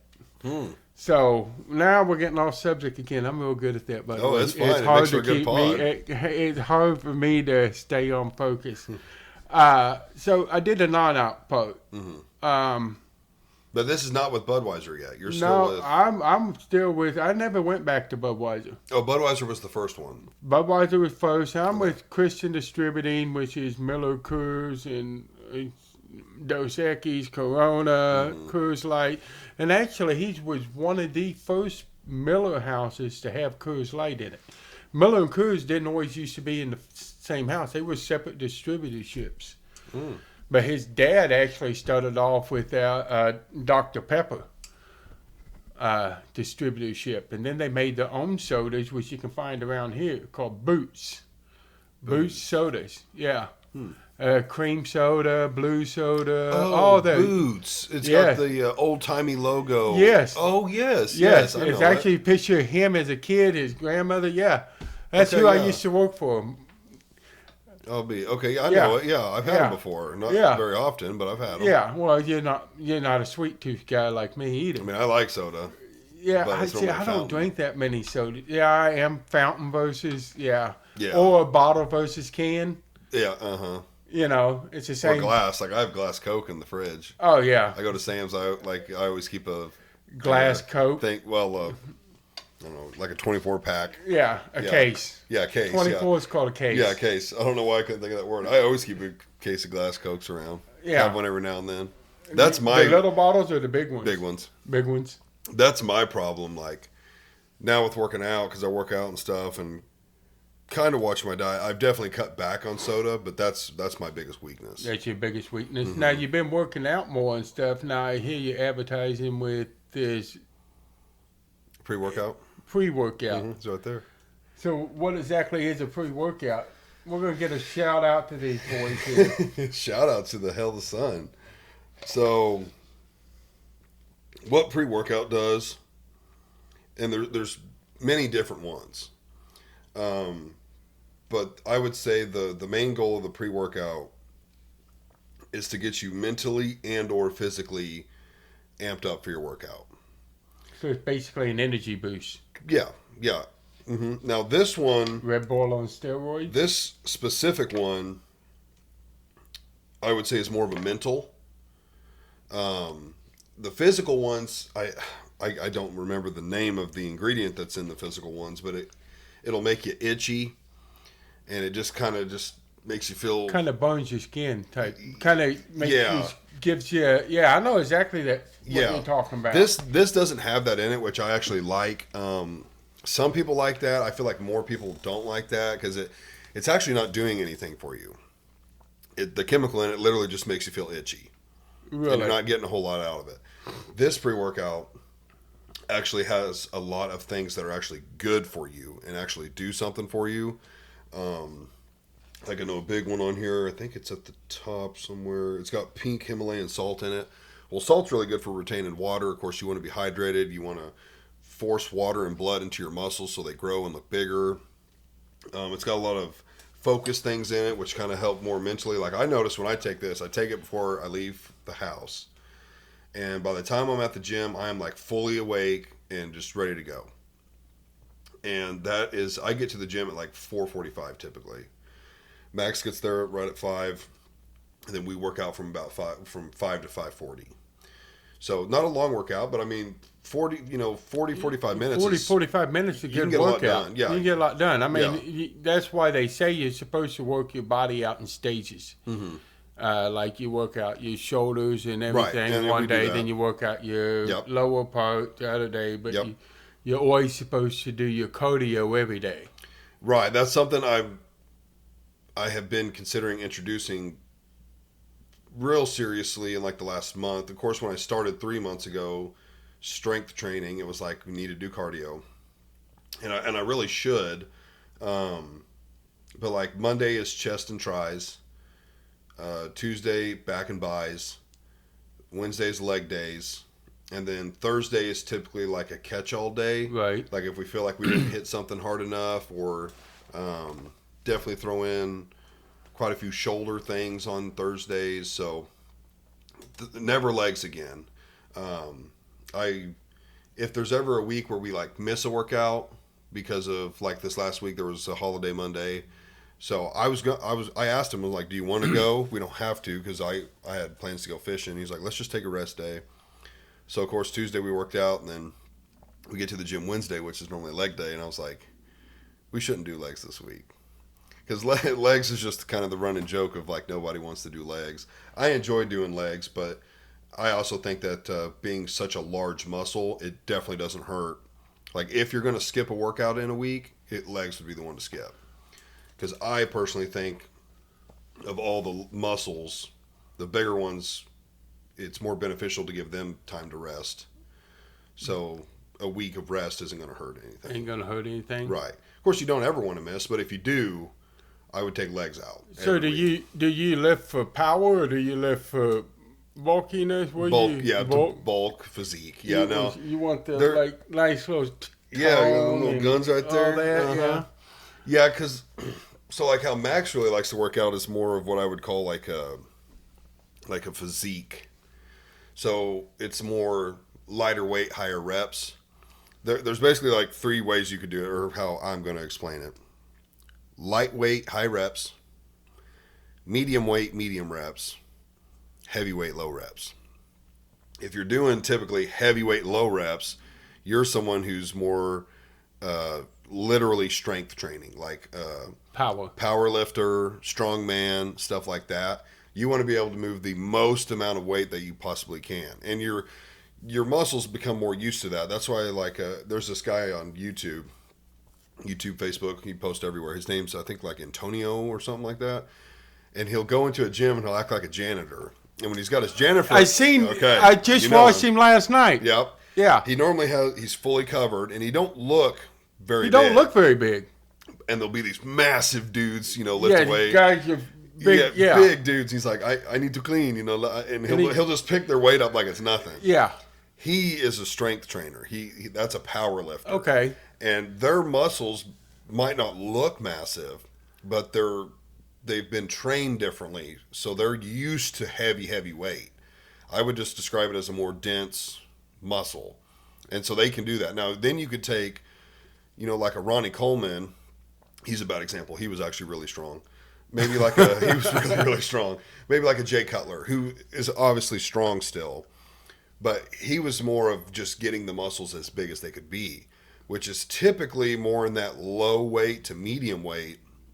And you're more worried about doing a lot of reps to really start straining the muscle, really start burning the muscle. Where a bodybuilder is in that category? They would be in that light to medium weight. Light to medium weight, okay. They're typically not trying to do things for 1 or 2 reps because there's obviously growth there, but I would say there's more growth as far as strength. You're actually conditioning your muscles to not move weight very much, but to move a lot of weight once. Right. And so your muscle memory is just different. That's why that little guy, he's not little, but he looks small, can lift a ton of weight because he's used to picking up a lot of weight once or twice.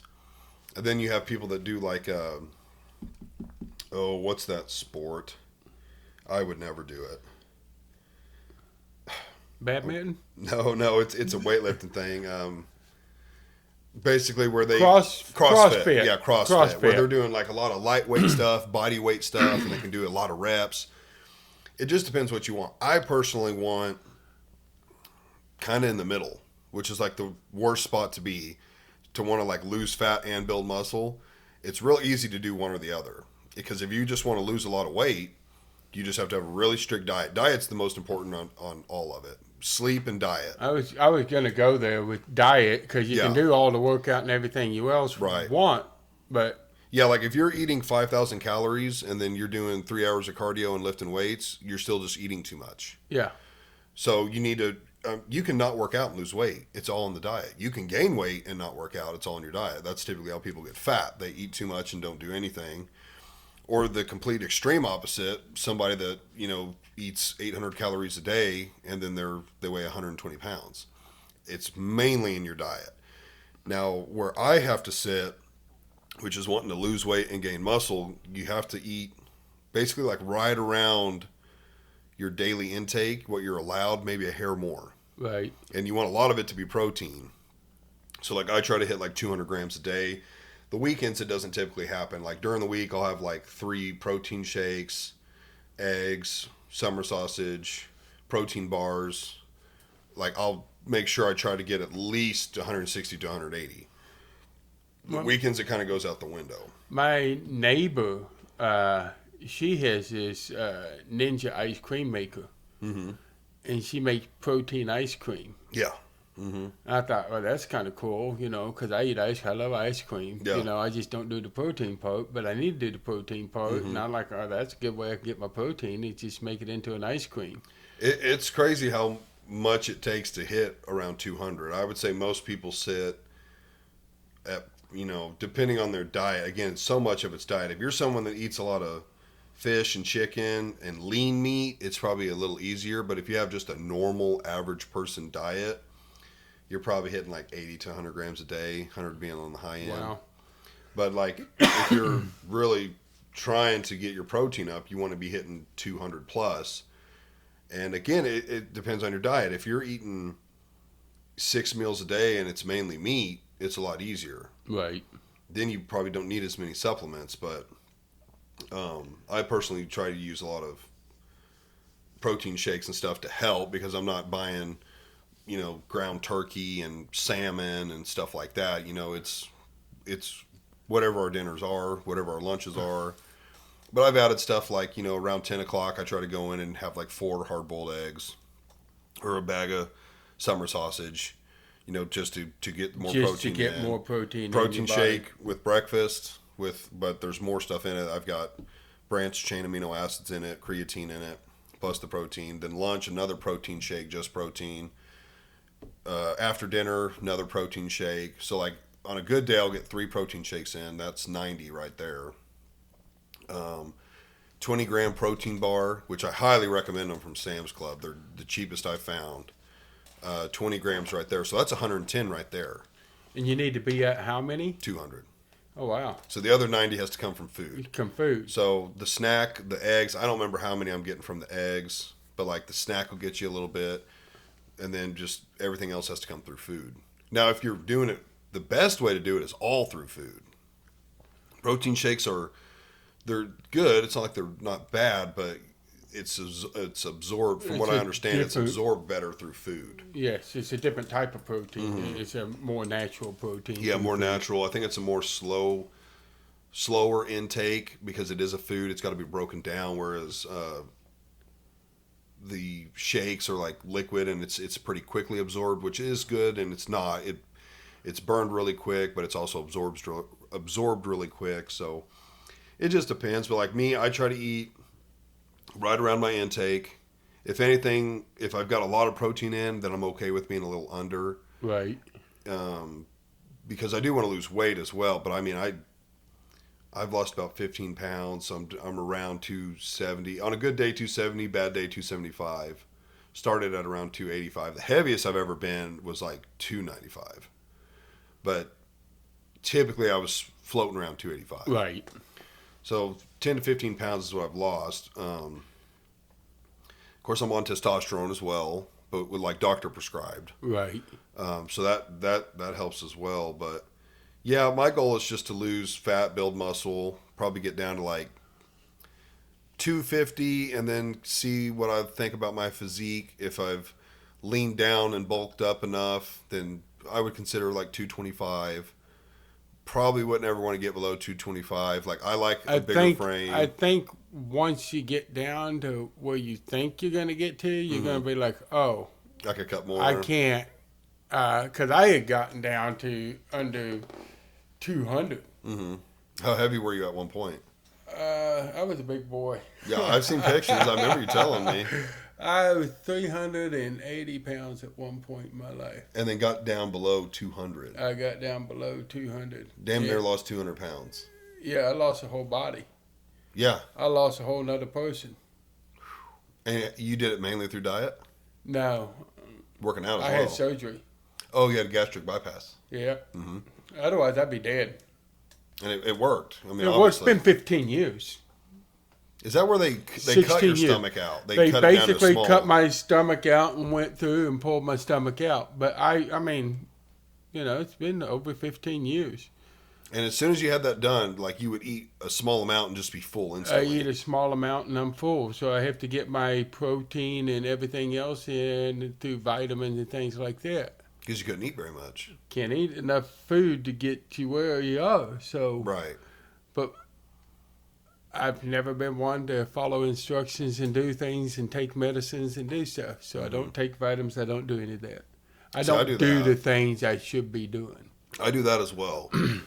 I've done that for, I think I started that like a year or so before COVID. I don't know, just one day doing research or saw something and I was like, I should probably be on vitamins. Taking them ever since. I got down to just a multivitamin and aloe vera pill, which I take that because I've got acid reflux and stuff. So Right. I used to drink the drinks when my acid reflux would be real bad and they're nastier than hell.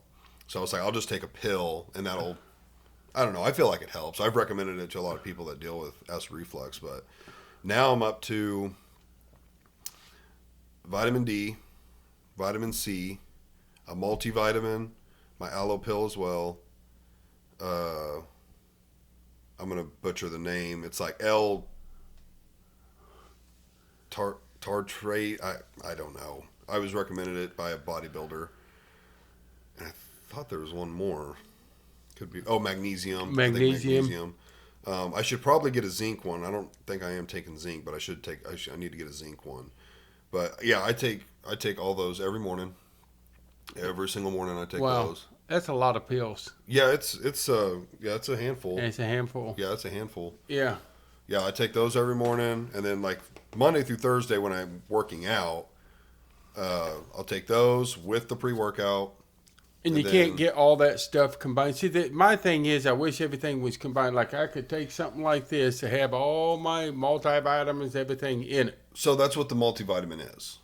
But if you ask certain people, the multivitamin has a ton of stuff in it, but it's probably not enough. Doesn't have enough of what you need. Right. So like that's why I was recommended you should also take vitamin C with it because you're probably not getting enough through the multivitamin. You should take D with it, magnesium with it.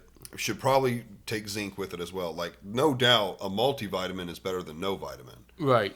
But if you really want to make sure you're getting everything you can absorb, it wouldn't hurt Wouldn't take hurt to specific add other as ones well. with it.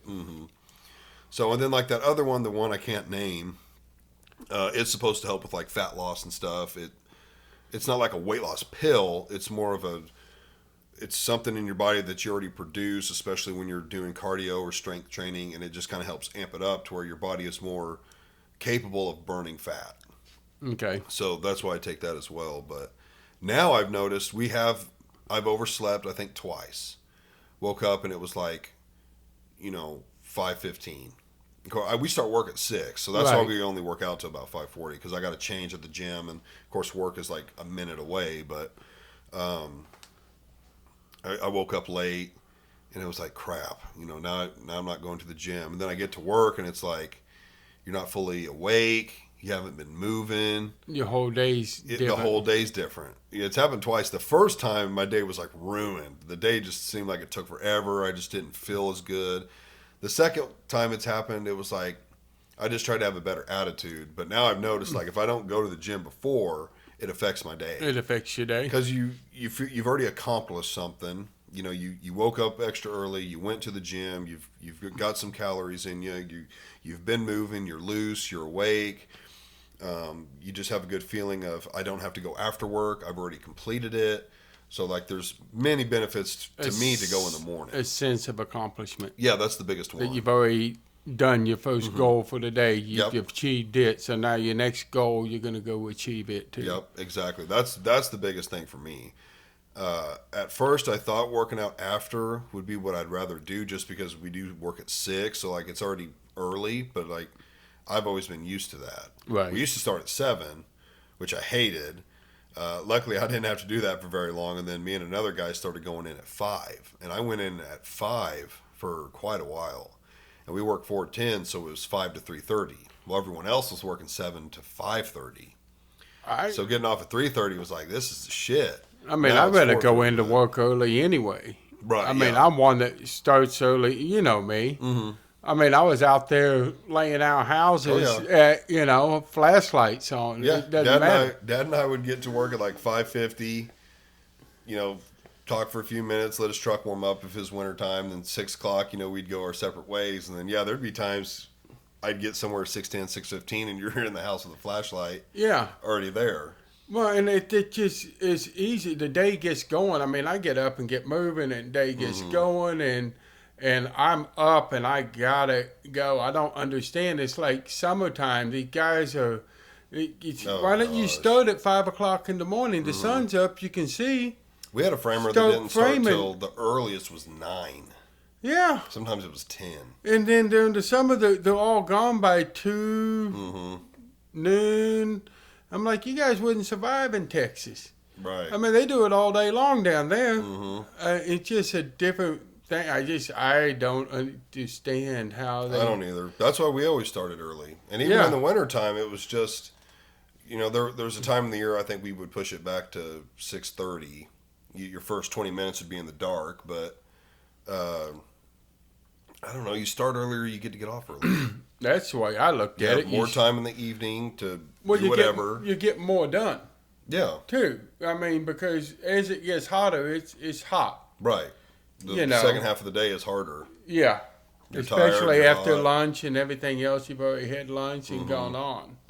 And so, going back to where I started, where we originally keep tracking off to, I just want to give shouts out to your boys here and stuff. Oh, absolutely. I do it so like after we're done, I'll film an intro to like introduce you and give a shout out and all that. Well, I just figured There's no problem with another shout out. There's nothing wrong with helping friends out. Exactly. So, but this is honestly the type of stuff that some smaller distributors look at. If it's a product that they think, because, you're already selling Red Bull to the gym, you're already Right. selling water to the gym, you're selling Well- that, and then they throw something else like this in there. To give him a shout out, I've got a family member who works at, shout out Martez, he's the manager at 5 Star Nutrition in Joplin. Okay. And I got to talking to him about this. We were talking about all kinds of other things, workout related, and I was like, I'm going to bring this up. And showed it to him, was letting him read the ingredients, and he's like, this is a solid pre-workout. Like, the ingredients in here are actual things that you should want and need. Right. Not just needless things that aren't actually doing something for you, like the itchy stuff or just a crazy amount of caffeine that can't even be absorbed or maybe isn't very healthy. Like, he's like, this is a really good product. And he's like, we actually take stuff like this into the store. Like, we don't just deal with name brand stuff. He's like, if there are local people, we'll put it in the store. So I was like, are you kidding me? Like, no way. So I hit up Max and I'm like, dude, you got to get a hold of him. He wants some of your product. They want to try it because they don't just put it on the shelf. They do try it. All the guys there work out. And he liked it and was like, I think they're working towards putting some in the store. Oh, that's good. So he sponsors the podcast. And of course, like, I share some of his posts every now and then, try to like once a week or so. Right. I see him. And then we do our workouts together. He started filming our workouts and I share those. And just so he helps promote this. I help promote him. And hopefully my connection through Martez will actually get him into a store. So Once he gets into the store, I mean, that's just is how it works. yeah, you just got to know people. That was literally just knowing someone. Right. And it's knowing people, friends, and I mean, I try to tell people all the time, it's you get upset and frustrated with people you don't visit. But the last thing anybody needs is an enemy. Right. Because you never know where you're going to cross that path again. Right, exactly. Yeah, you never know. Like, I won't say his name just because I'll respect his privacy. Most people will probably know who I'm talking about, but actually, I'm not going to give a lot of details because then a lot of people will know I'm talking about. But he was a little younger than me. Him and my sisters used to be friends. I think maybe even dated, like middle school type thing. But I would love to have him on. But Pierce City's a small town. It is. Yeah, it's a small town. I mean, it's like, we're But talking this kid's made it. Oh. Or he's making it. Yeah. Both, kind of. Oh. And I would love to have him on, but it wouldn't do anything for him, It No. would be massive exposure for me. Right. But it's like, I understand it, It's like you're making it and you're super busy now. I mean, I follow him and what he's doing, and it's like, you're not even in the state right now. You're constantly gone. And so now could it happen someday? Maybe, You could be interested. You in never coming on, know. I but- mean, and that's no different when I was talking about the liquor business thing. It's no different than somebody, I mean, because I never thought I would have met and know half the people I've met and things, let alone they know my name, right. you know. I mean, I would have never have thought some of that stuff. You know, somebody the other day was talking about Stoney LaRue, Yeah, you know. LaRue, yeah. And I said, you know, he's a funny. I said, you know, he's a little short guy and everything else. And somebody said, hey, you know. I said, oh, I got a picture on my phone somewhere with him. You know, flip through, and you're like flipping through your phone. And for some reason, I had a picture. Don't know why it popped up. That it was on Facebook or something. It would have been a Chili Fest deal, a Miller Lite Chili Fest down in Texas. You know, huge events. You got big people come all the time and Right. everything. And that was one of the things that I was doing with Miller Coors, is always working that event. Every employee had to pretty much work it. And all it was a big party for the fraternities. And then afterwards, you got bands like Willie, Cross Canadian Ragweed, Stoney LaRue, just, you know, all these different people there playing in the band all day long. They got Friday night, your local no names, you know, guys working their way up. And then, you know, on Saturday was all the big name headliners, you know, your Stoney LaRue, your Pat Greens, your Cross Canadian Ragweed, your Willie Nelsons, and so forth, you know. And it's a great event, great time. It's for charity, so it's always a good thing. It's for the Boys and Girls Club, so that was always a good thing. You feel like you volunteer and helping that. Yeah. But when you're backstage and you with Miller Coors and you're running back and forth because this bus needs some Red Bull, this bus needs some Coors Light, this bus needs some Miller Lite, this bus needs this, you know. So everybody wants a free beer, and of course everybody gets it. Well, then you start meeting the guys. You know, you're sitting back there having lunch with them and drinking and eating and talking, and you know, after 7 years, 8 years, 9 years, 10 years, 11 years, you're seeing the same people over and over. Right. Then you go to town to go to a concert, you're doing something, you run into them again, then you run into them. So you into that industry with Miller Coors, Budweiser, you know, even on into my wine and liquor, you know, you run into people, you meet people, and if you know, we didn't have cell phones back then. They had camera, didn't have Facebook, all that. So, you know, there's a lot of people you meet that you just become friends with, because it's not about, and I guess I'm at an age that, you know, I've met so many people I don't really care. You know, they're either, I try to classify people as two things: you're either good people or you're an asshole. It's that simple. Right. You know, and somebody said, well, what do you mean? I said, well, you can still be an asshole and still be good people. Right. You know, you can be. There's just some people out there are assholes, but they're a good person. Right. Because you're just an asshole. But then there's asshole. Right. You know, you want nothing to do with. Right. You want nothing to do with that one. Yeah. So, you know, I did the non-alc stuff. Then the company moved me into chain accounts. Chain stores. Chain stores. So what I was doing, I was actually chain account manager and category manager. So that basically, you walk into a grocery store and you see how everything's lined up there in the cooler. You know, you got all your stuff in different sections and so forth. And, well, man, why does Bud Light have so much space? Or why does Miller Lite have so much? Well, all that is done on days of supply, DOS. So, you know, this store, what goes through the scan is how many that, you know, it goes through the scan. That's how many days of supply they need. Well, you know, you need 5 days supply. Well, this here will hold a 5 day supply. So everything in the store is done on days of supply. So depending on whoever's buying from there and what they drink will depend on how much space is there. Okay, that makes sense. Yeah, I mean, so it makes sense. So if you got a bunch of people drinking Busch Light, Busch your Light's area's going to gonna- have more space. right. So in Texas, Busch, you used to be able to buy a 6-pack of 16 ounces for $3.99.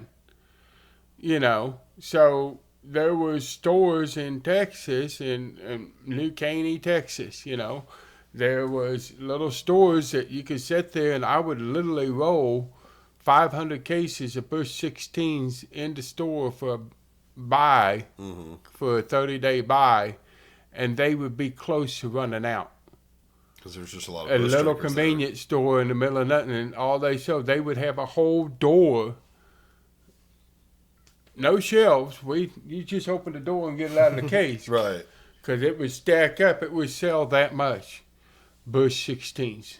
So it just depends on what the people in the area are It drinking. depends on what the people in the area. I had stores, and back then, what was funny is working for Budweiser is I got paid more money selling red Budweiser than I did Bud Light. You didn't make hardly any money selling natural. Or you had King Cobra, where you made money selling King Cobra, which is a malt beverage, kind of like Magnum and everything else. So it was Budweiser's version of Magnum, oldie Yeah. type thing. You know, but I had areas of town that sold a lot more Budweiser than they did Bud Light, which is unheard of. And then you made more money selling the other things. Right. And then a lot of times they would throw incentives out there that, oh, you know, we're launching this. If you do this, you get to go to Richard Petty Driving School in Dallas. You know, don't think there's a competition. I ain't going to that, you know. So, and it was a competitive fight with everybody. You know, heck, I haven't been working for Budweiser in 20 years, you know, 99, 90, 2005, almost 20 years since I've worked for them.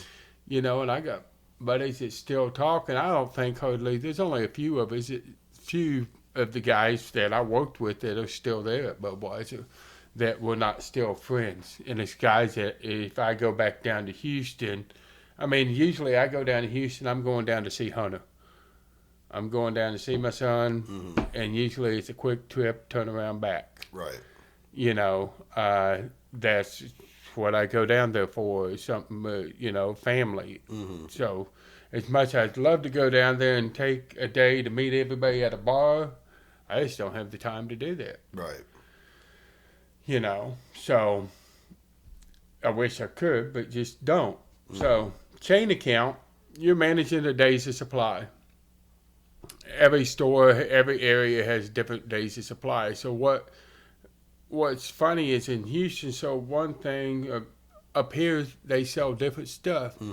You know, Bryan College Station is heavily Miller Coors. And one of the things up here that I noticed is that a lot of people your imports are becoming more and more popular. I did go to the store the other day to buy some beer, and I was like, holy smokes, you know, price of beer's gone up. But it's funny, in Missouri, you can buy beer almost as cheap at Come and Go or Casey's than you can in the grocery store. Right. And that's unheard of in Texas. It's more expensive at a gas station. Oh, yeah. Yeah. Yeah, a lot more. And we're not talking nickel and diamond. We're talking, $5. yeah. You know, and I'm like, you don't go to the store. And I mean, I went and bought a 15-pack of Miller, a 9-pack. I don't even know how many damn cans, them 16-ounce wide mouth cans. That's what I drink. Oh, okay. Miller Lite, Coors Light, or Yingling. Yeah. That's my go-to. And I like the aluminum cans. Yeah, I like the aluminum cans. You know, the wide mouth, they go down nice, smooth, easy. It was $10, I think, for the 9-pack of 16-ounce cans. That sounds pretty good. $10.99 is what it was. It was Come and Go. Maybe in Casey's. It was one of the two. Right.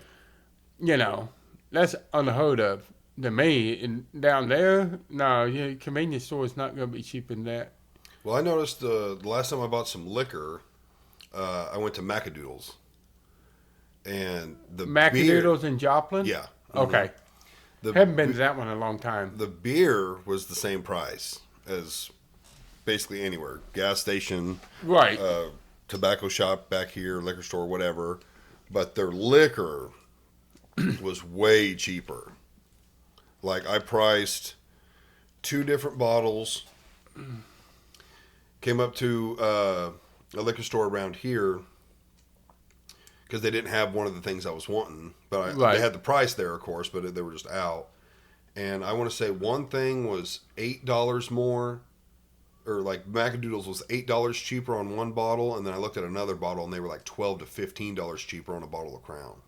Okay, the So I was reason, like, wow, if I need liquor, I'm going to Macadoodles. and the reason that is because they can buy at a cheaper rate. Because they're buying in bulk. Well, yeah, they can buy when it goes off discount. They can buy it. Well, maybe Tom's liquor store can't buy the same thing. Right. You know, and that's like it's different. It's different here. Iowa is totally different than it is in Missouri buying liquor. Well, when I sold liquor out in Colorado, it was a deal state. What's that mean?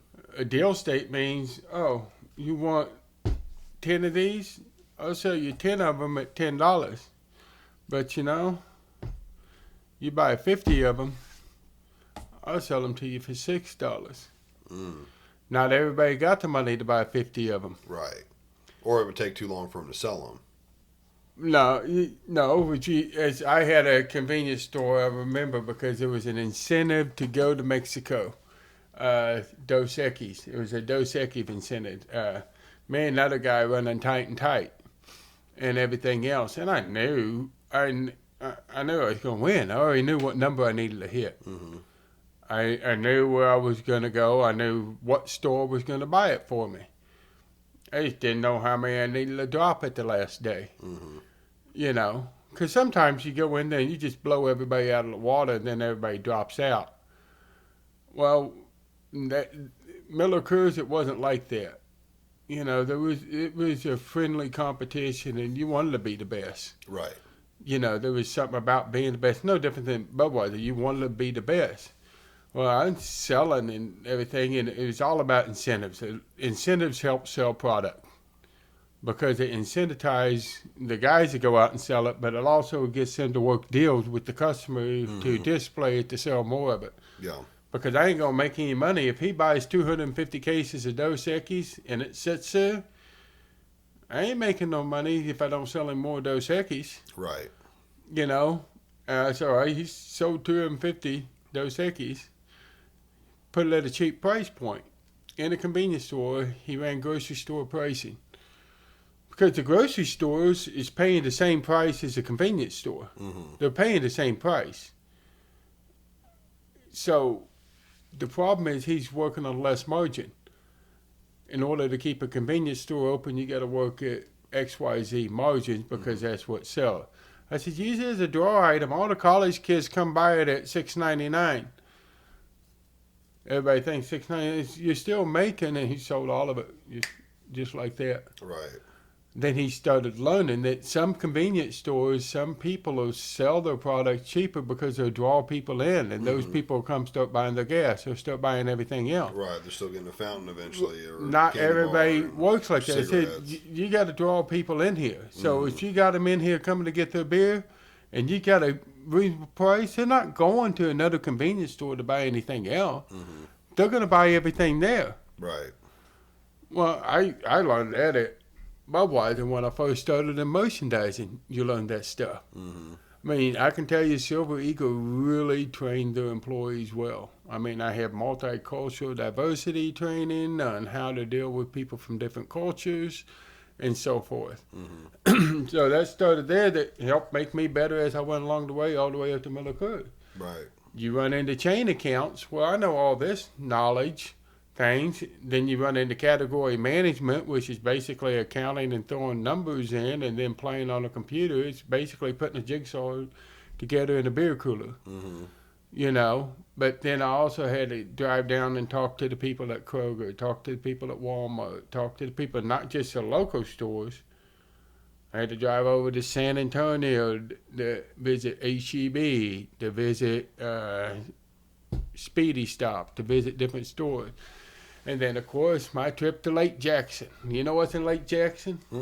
My favorite store in the whole wide world What's that? is Buc-ee's. Buc-ee's. Yeah, I thought that's what you were You going to know say. where I'm going. I love my Buc-ee's. Now you got one in Springfield. I got one in Springfield. I frequent that store quite a bit. I Do will ya? probably hit that store tomorrow on my way home. Yeah. Yeah, I mean, I would drive out of my way to go over there Right. just to go to Bucky's. I haven't been yet. We went past it. We couldn't stop on the way to where we were going. We were going up to Columbia. And then on the way back, we were just tired and ready to go home. So we just went by it. But I wanted to stop at it. I am almost willing to drive back through here, pick you up, take you up there. My nephew and nieces came to the house and they hadn't been yet. I'm like, what? You ain't been to Bucky's yet? Mm-hmm.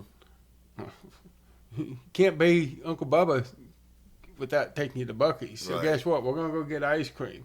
Or we went to the mall, went and do something, and then took them to Bucky's. They forgot about ice cream. And these are two kids that love their ice cream. They Right. love Andy's. They would do anything for Andy's. Took them out to Bucky's. Oh man, they were in love with that store. It's quite amazing. When I drove by it, like I heard it's big and all that, and we were driving by it, and I was like, "Holy shit! How many pumps do they have?" And the store's like the entire distance of the pumps. And the thing is that the Bucky's here ain't even nowhere near the size of some of them. That's what I've heard as well. They've got even bigger ones down in Texas. They do. You know, well, they had Texas got beat out by the one, I believe, in Tennessee or maybe Yeah, there's Alabama. supposed to be one that's But the now biggest there's Buc-ee's. a new Bucky's in Texas that just opened to make sure it's still the biggest. Right, right. Texas You gotta know, have the biggest. you know, that's just it's a Texas thing, and it's funny is that I grew up in Missouri. I was born in Missouri, Wasn't it El Dorado Springs. El Dorado? That's it. Yeah, El Dorado Springs, and moved to Texas when I was 13. And when I left, I wasn't coming back. Mm-hmm. To Missouri or Texas? I came back to Missouri every year, 4 times a year. Had to come back, visit family, come back, visit family. Mm-hmm. So my family vacations went along, coming back to Missouri to visit family. Right. Like we never went nowhere, And I don't blame mom and dad because family's important. Mm-hmm. Family's very important. You don't see that nowadays. Right. Mm-hmm. But it's always coming back here. So when I came back, it was for family. So, and that took off subject again, but we were good at that. But going on Bucky's. Bucky's was an account in Lake Jackson that I went to. And being a chain account manager, I got to go to a lot of places.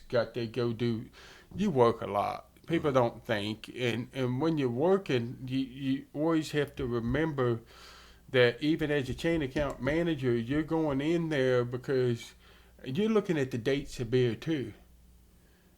You don't want any out-of-date product on there. Mm-hmm.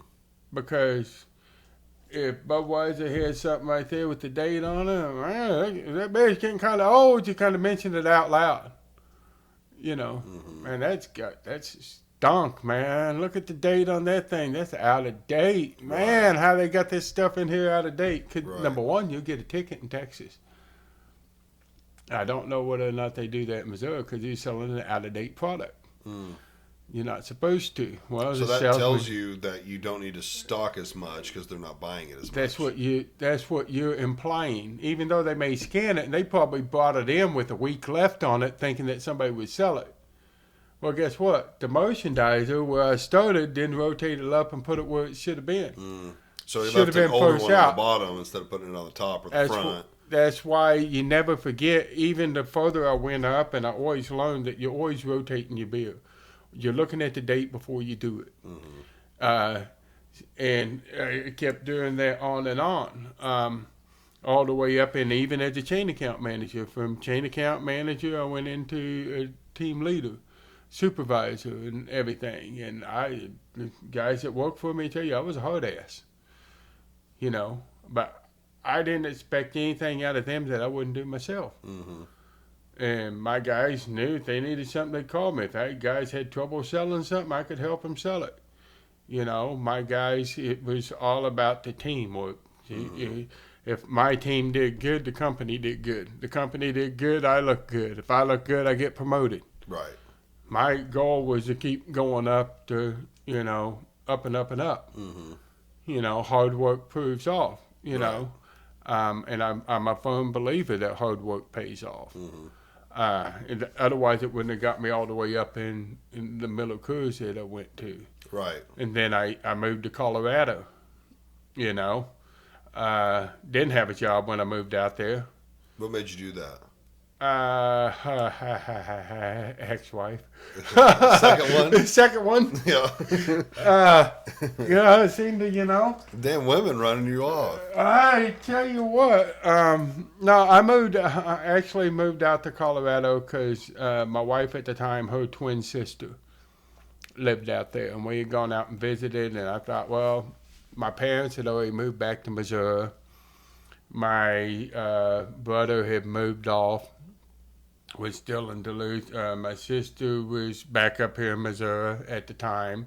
My little brother was in St. Louis, and well, she wanted to go with her twin sister. My little sister was in town, and she still had, family there and things. And I didn't realize how close me and my baby sister had gotten over those years with all the family going different ways. I was always there for her. It broke my heart today that her and her little girls come over to tell me goodbye for me leaving to Colorado. I'm getting my U-Haul, and it literally, it hurt me as much as dropping Hunter off, because earlier that day Hunter was with me all weekend up until that point that I'm getting ready to leave. So I had just gotten 30 minutes back from dropping him off to tell him goodbye. When's the next time I'm going to see my boy?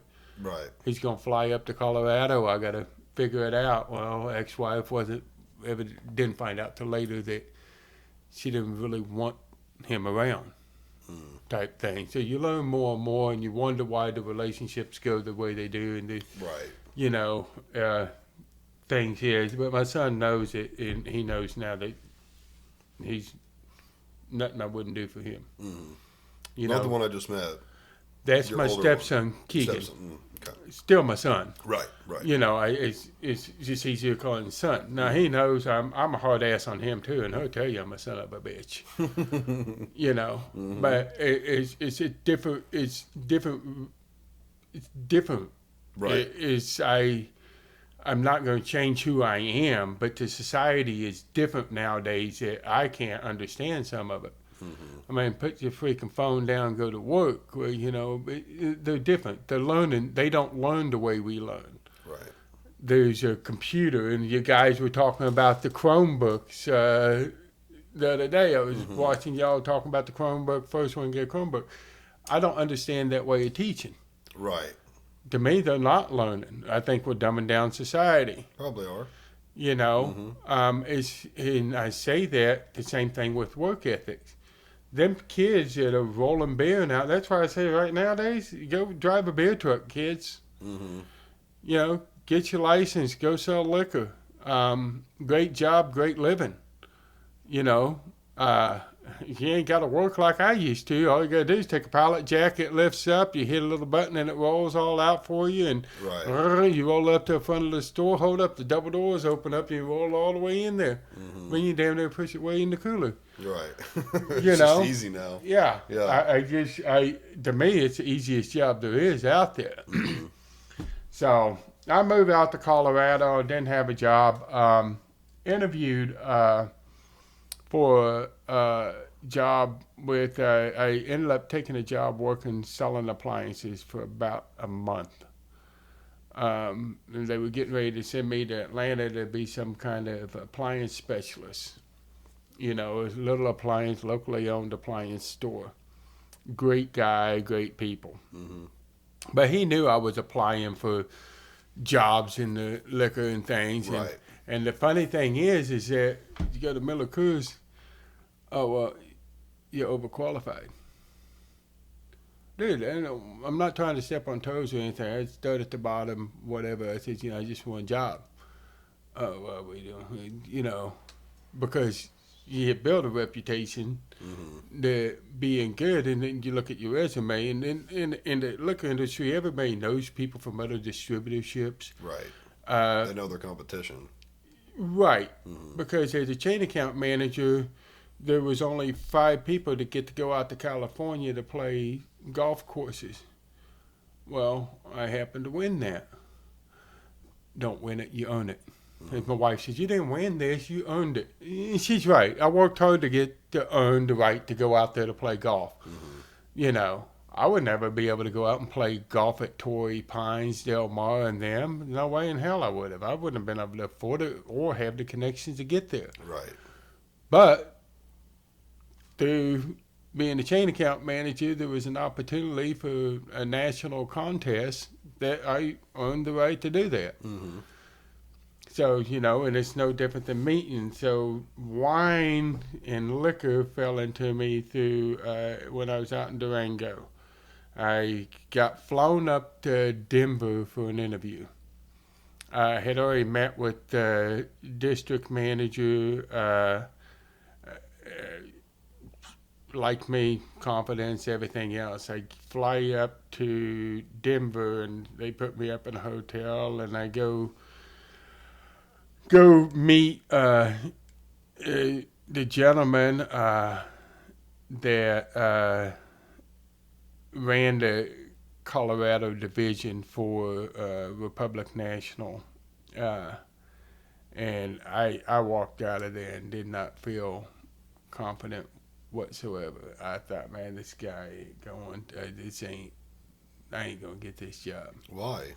I don't know. It's one of them people that he was just one of them people you didn't feel confident around. No matter what you say, they had a way of making you feel like an idiot. So I'm after that I had to meet with the vice president of I think that was his job title. Golly, I don't know what Paul's title was.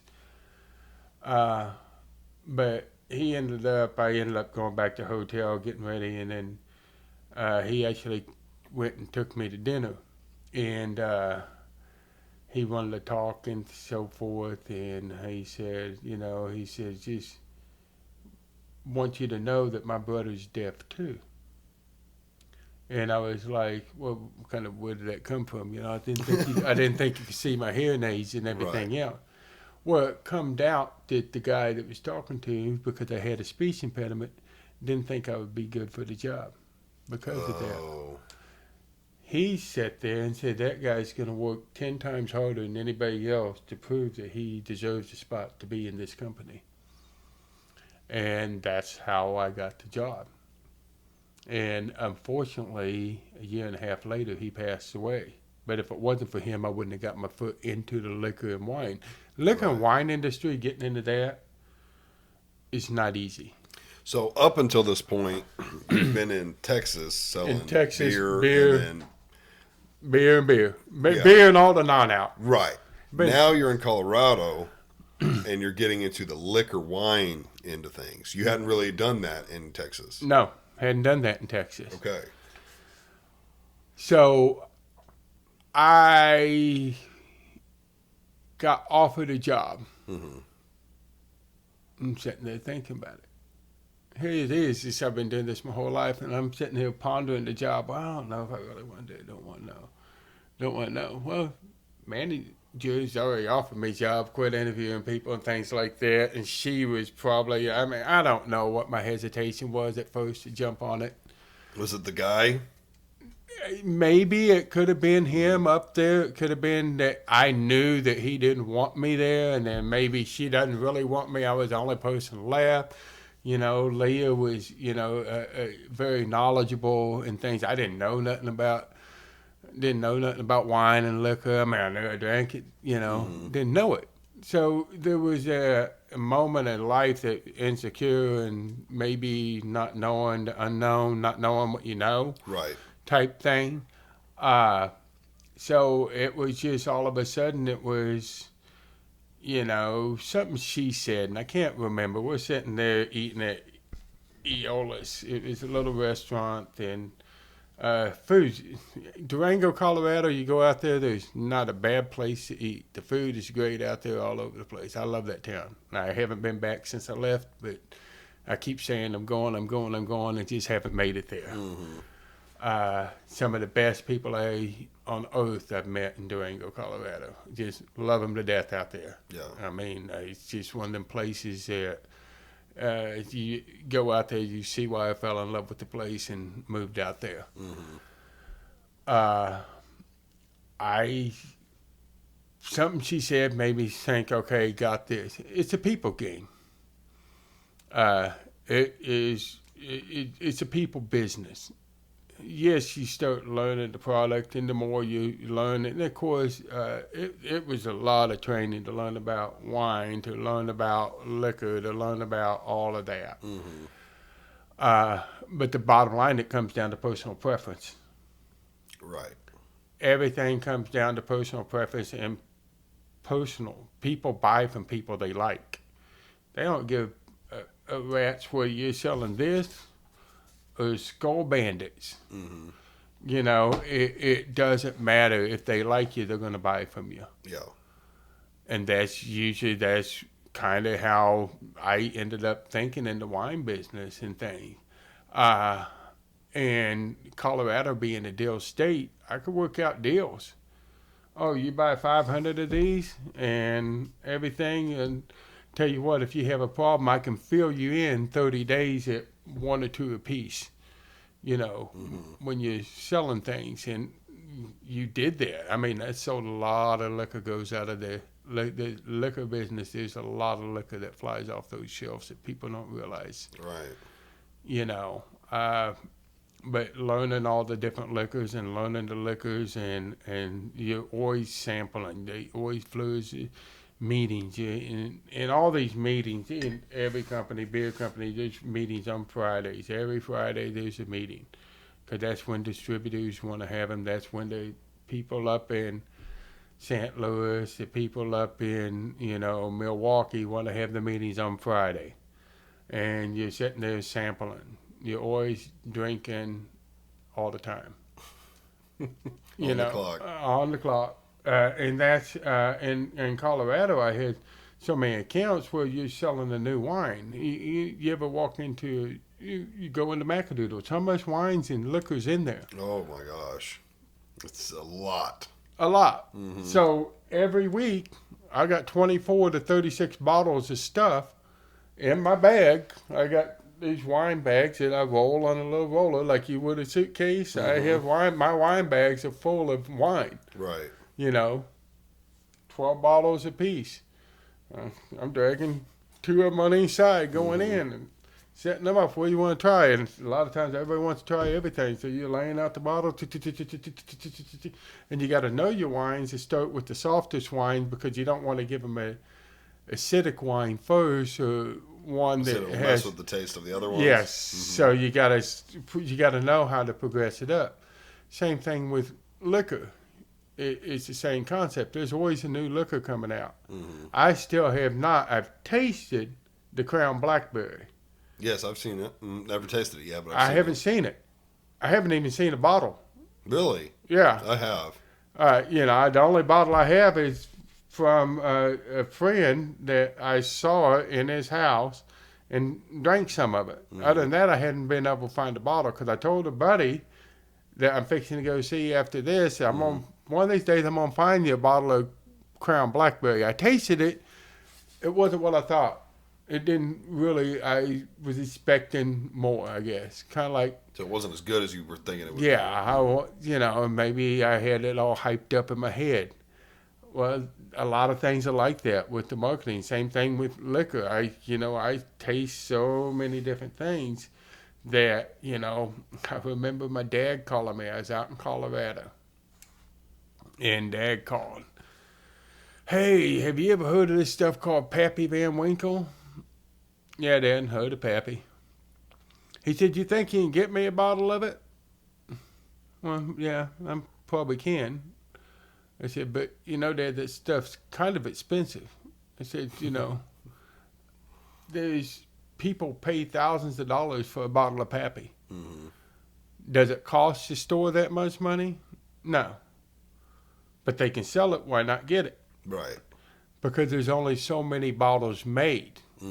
So it's called the thrill of the chase. Right. And so it's one of them things. There's not a whole lot of bottles. It's allocated.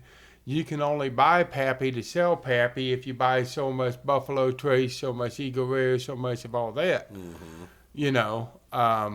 And so I have had any shit of Pappy's. Dad called. He had watched his show called NCIS Los Angeles. There's a little old lady named Henny on there, and she's drinking some Pappy. And that's what made him want it. Dad and my uncle thought, they could get it. My uncle's like, well, there's no way you can get it. And Dad's like, I know somebody that knows somebody. Called me up. I said, yeah, Dad, I can get you a bottle of Pappy. I got him a bottle of Pappy, shipped it to him. He didn't open that until I had moved back, and we were celebrating Mom and Dad's 50th wedding anniversary. They wanted to take all the adult kids to Hot Springs, Arkansas, and everything. And that was mine and my wife's, Sarah. That was our first date, was in Hot Springs, Arkansas, Really? spending the weekend with my family. I go walking into the bar down there because we're the last ones to get to the hotel. And all of a sudden, everybody's around the table. Bubba, stage. People on stage stop singing. Bubba, Bubba, Bubba. So, of course, I walk in, have to do some shots and things like that. But that's how my family is. We're all just got to have fun. Yeah. And life is short. I don't have to drink to sit there and dance in a window to look like a fool, because to me it's entertaining. It's all about having fun, relaxing, cutting the edge off, Yeah. and so forth. That being said, in the liquor business, it's the same way. You're just out having fun. You're there to entertain people and to have fun doing it. You learn a lot of knowledge doing it. Yeah. You meet a lot of people. You drink a lot of wine. You drink a lot. And some people would think, well, you're surprised that there's not as many alcoholics in there. Well, but it comes to a point that you just become numb to it. Right. Well, I'm sure you get a pretty good tolerance as well. Yeah, you do. 'Cause if you're drinking all the time. Well, you're drinking all the time, but what's also funny is you're drinking all the time, but you're not drinking all the time. Does that make sense? Like you're drinking at work just a little bit here and there, but then you get home and you're like, I already had one. Yeah, today. I've already had, 2 bottles a day, through the 8-hour day. You probably Right. had that much. And then you got all the bottles sitting there. Well, you don't want it to go bad, so on the weekend you drink your 48 bottles that you got sitting there. So next thing you know, because you don't want it to go bad, Right. you got to drink it. And then every now and then, well, you want to test people on certain items. And say, I want you to test this and drink this and everything else. Well, you ordered that bottle down because you know damn well you're not going to go out and spend money to buy that bottle. You're not going to go spend $110 on a bottle. Yeah. But you know what? I can pull that sample. You know why I can pull that sample? Because I'm that damn good, I'm going to be able to sell that wine. I'm still going to sell it. Yeah. And so they're sending you a sample because they needed to sell 50 cases and they're running short on people being able to sell it. So you know what? We're going to send some out. We'll let them take and sell it. But I tell you what, you don't pull a sample and you don't sell it, odds of you pulling some good stuff is going to be harder and harder. Right. One of the companies that I think, and I think the wine's overrated too, is, and I'll just say it, it used to be a great wine. In my opinion, I don't think it is what it used to be. Opus One. Okay. I don't know enough about any brands. It's a wine that costs a lot of money, $300-400 a bottle. Yeah. And it's a collaboration, and they only allow, and it's allocated, they only allow a specialist to come out and taste that wine at an event. They make a big presentation, and they got these white books printed out and hand the packages out and everything else. I don't think that it is as good as there's other wines out there half the price that are just as good. And there's, I think that the wine prices have gone up way too much. Is it because do you think it's becoming more popular, like wine drinking? Actually, I think, and I mean, I look at numbers from time to time in the market. I've heard that the market is struggling, both liquor and wine, and everything. I've heard the market's struggling, and I think that's because the price themselves are out. And is it the economy? Is it whatnot? I think the problem is that, as I said earlier today, that everybody wants what their mom and dad has, but nobody wants to work for that. I think that everybody wants $25 an hour working at McDonald's. And you're not worth it. You're not worth it, but you can't. Now you got to pay these people all this extortionate amount of money to make a product that you price that product out. Eventually, McDonald's and them are going to have a hard time selling the Happy Meal at $10 a Happy Meal. Right, exactly. It's going to become that it's not a affordable deal for people anymore, and you're going to see, because people are being said that you got to pay. Well, McDonald's wasn't a job that you raised your family on. Right, it was something for high school kids to have gas money. Right. Right, that's what minimum wage should be. Right. Minimum wage right now should be like $8. And then companies should also help take care of people who believe in that. But I think there are some companies out there that haven't taken care of their employees the way they should. They think, oh, well, minimum wage, I only got to pay them this. But a lot of people don't understand how much is involved in running a company, how much insurance costs, because everybody sues everybody nowadays. Everybody does this. Same thing with the liquor side of it, the liability behind selling it, because if you're at an event and you're doing wine tastings and somebody said, well, that person served me everything, because those are things that I look back at now and think, golly, I can't tell you how many times that sitting there pouring wine back there in the back room with the waiters and waitresses and sitting there just hammering it back after the event's over with, and how many of them didn't call a cab. Right. I've been told that's why, like, weddings and stuff nowadays, you're supposed to get a bartender because they kind of carry the insurance to cover that. They cover the insurance to cover the liability of it, That's the only reason at my wedding we had one. Wow. And I didn't pay. I told my in-laws, I was like, I'm not paying for that. Like, it probably wasn't a whole lot. I don't know, $300 to $500, probably maybe worth it. But I was like, I'm not doing that because, one, I don't care if any of our younger friends want to drink. I don't want them to not be able to drink. But they insisted on it, so they paid for it, and it was what it was. I mean, I had a good time. The bartender was fun. The younger ones still drank too, didn't they? They still drank. Yeah, they still drank. I mean, yeah. Now I see it as it was probably a good thing because they do have the insurance for it and everything. And now it's actually funny. A buddy of mine, Creed, who's been on here. Yeah. This has happened probably. Well, I can only think of 2 times it's happened, but it kind of happened at mine just a little even, but I won't count that one. But we've been to 2 weddings where the bride and groom supplied the alcohol, but they hired a bartender. So, come 10, 11 o'clock or whatever, the bartender's job is done. They would leave, and it was just like, at that point, free for all. Well, Creed and I love going behind the bar and being bartenders. So we go back there when we've done it twice now, and we did it for like an hour plus both times, where people would come up and they'd be like, hey, can we get a beer? Sure. We'd go get the beer. And you get tips. We were too drunk to even think about that. We weren't even thinking about that. Now I will next time. I'll put my own tip jar up there. But yeah, they would only have like a couple of mixed drinks, and we would roughly know as far as 2 drunk rum idiots. And Coke rum and Coke ain't that hard to make. So we'd be back there making drinks for people, grabbing beer, and we always had a ball doing that. It's fun. I imagine that job would be very fun. Obviously, there's times you'd have to deal with idiots, and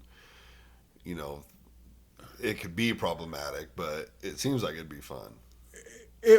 Being a bartender was a blast. You did it as well? I did that as well. Mm-hmm.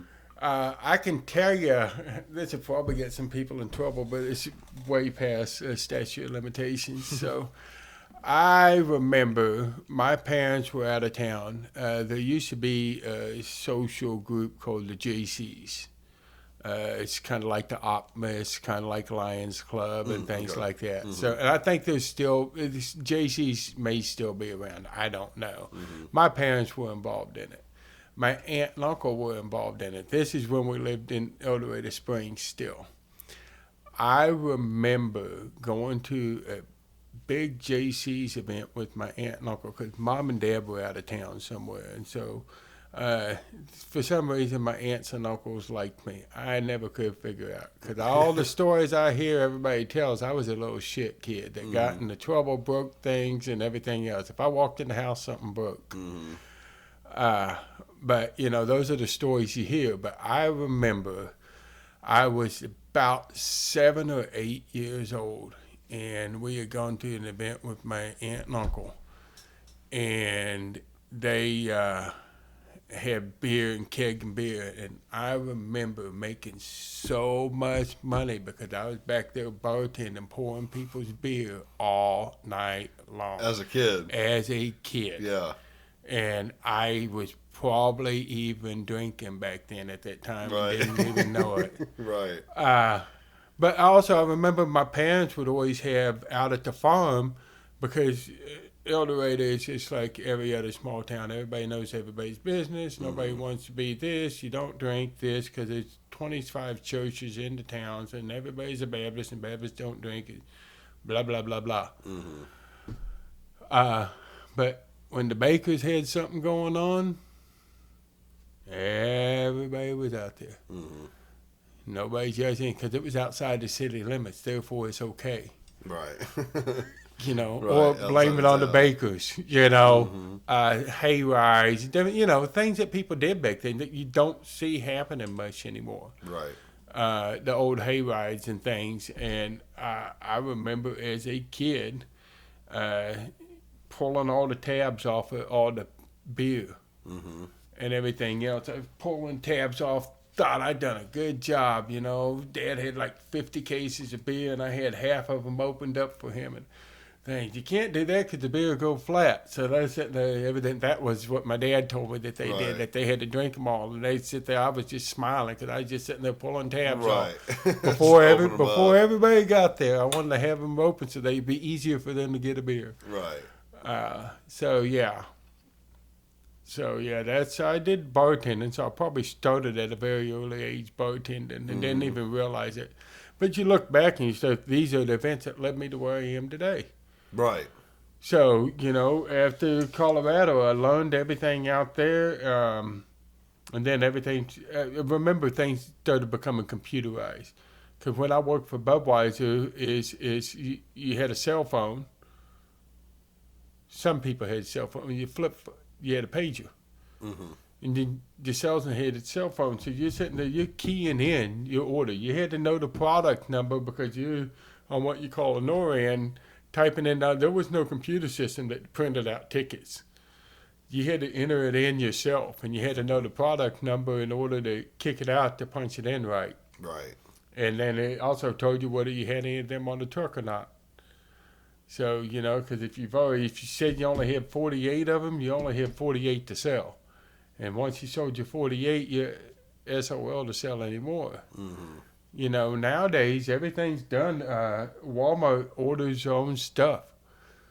There's no really need for a salesman. You got a merchandiser. So, you know, but then everybody's like, well, why do we go in there to merchandise stuff? Well, put it this way, Frito-Lay, I think it's Frito-Lay or Nabisco doesn't sell to Walmart. Their salesperson that's out there, the merchandiser, now merchandisers in Nabisco is like that. They don't order from them, but they still have to go in to monitor and take care of the product. Because Walmart's so big, if you want to have your product in there, you're going to take care of it. Right. That makes sense. You know, it's no different than Jack's Links beef jerky. You know, I have met the owner of Jack's Links down in Mexico. He's from some little town in Minnesota or Wachiponchi or something like that, some little town. I sat there and I was like, man, that's a neat looking yacht and everything. And 'cause I was on a trip for Dos Equis or something.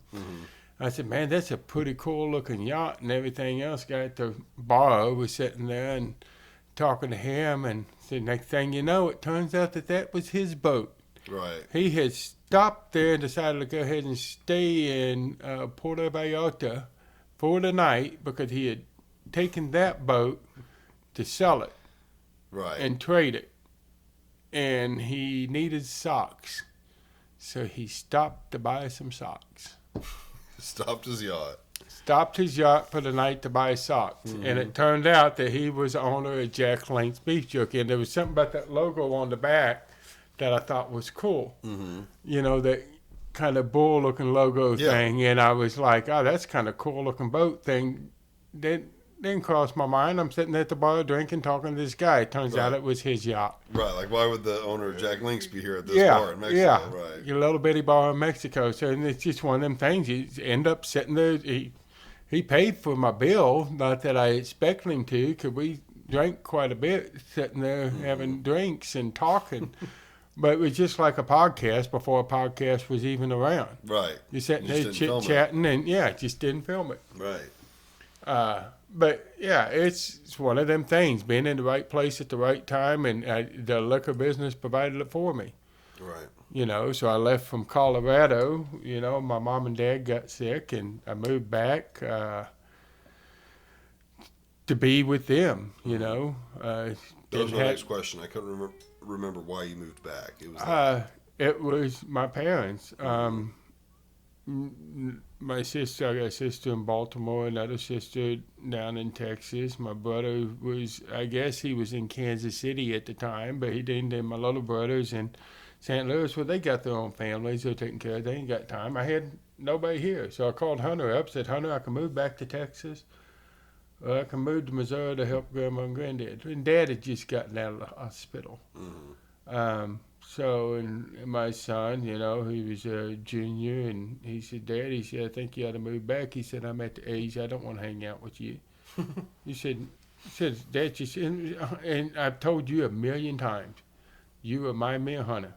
Your personalities are the same. You're both big guys, big grizzly bears. You know, you don't want to piss them off because it'll go there.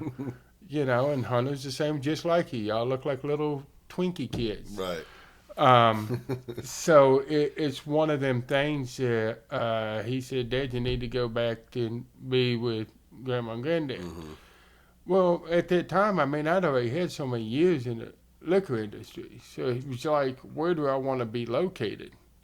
Because I'm not living in El Dorado Springs. Not that there's nothing wrong with living in El Dorado Springs, but I'm not going to be able to make a living in El Dorado Springs do the things I want to do. You know, I either got to go to a bigger town or something, you know, because El Dorado is an older town, retired, got the kind of like Pierce City problem. You don't live in Pierce City and work in Pierce City because there's nothing here in Pierce City. Right, exactly. So I had several interviews in Kansas City, a couple in St. Louis, and had one in Springfield. And I was like, well, if I go to Kansas City, then I'm back in the big city again. Really, Kansas City's not that big of a city, really. It's not. It is for people around here. Yeah. Call it the big city. And I'm like, you know, do I want that? My brother was up there. He really wanted me to come up there. And I was like, I don't want to sell liquor up here. You know, and then it was St. Louis was the same way. I was like, and it shows Springfield. You know, still has a small town atmosphere type feeling. And, you know, I had a cousin here, and then the rest is history there with that. Well, you didn't go back to alcohol when you moved back. I did. Oh, you did? I worked and sold alcohol here up until COVID. Okay, I guess I don't remember that. Yeah, I sold alcohol here up until COVID. For who? Who was the company? The company was Major Brands. They're not here no more. They COVID? Because of COVID? No, well, before COVID, they were selling. They were selling out. It was one of the only still family-owned distributorship for liquor. Because liquor, there's not a whole lot of. I mean, Southern Glazer's such a huge company now that they pretty much dominated. And you're talking when they merged, they kind of put a knife in a lot of people. But then again, if here's the problem with the government running everything is that, well, they'll let them two go and be a big thing. But if, say, Republic National, Breakthrough Beverage, and Young wants to combine, oh, wait, no, you can't do that. You'd have too much business. Right. You know, well, you're going to let one do it. And then it all comes down to politics and pockets and money and things like that. We all know what it is. Same thing in the liquor business. You know. It's people don't buy because of flavor most of the time. You buy proper 12 because you like the because brand. you like Conor McGregor. Right. He's promoting it. You know, it's not really that good of Irish whiskey. Right. Is that your opinion? Have you had it? I've had it. So Conor, if you want to, you can come take me on. I mean, I'm game. You know, you know, because I did judo for a little while. I know a guy that might know something about it. Right. So, no, it's the liquor business has blessed me. It really has. And cost me at the same time. Because I think there's some things that I've done in the liquor business that made mistakes that caused me to some of the decisions that had led me up to getting divorced and things like that. But doesn't mean I wouldn't change anything because I am a good person today. I am where I am today. Because it's where, God, I wouldn't go back and change any of the decisions I've made in life. Right. Because they've made me who I am and only made me stronger. You know. So, but that's kind of my route for the business. Started in Texas as a merchandiser for Budweiser. Worked my way up through there as far as I could. From there, went to Miller Coors and worked my way up through there. And then kind of decided to go to Colorado and start a new thing. It was still liquor. Right. You know, still in the alcohol sales. It's still in the alcohol sales. So, and I mean, if you're a young person, don't know what you want to do, and you can go out and get your CDL, commercial driver's license, hell, like 90% of the companies will work with you to get your license. Yeah, a lot of you know, places that's will what help you Budweiser did for me. They got me my license. You know, through Budweiser, you know, they trained you to get it. Yep.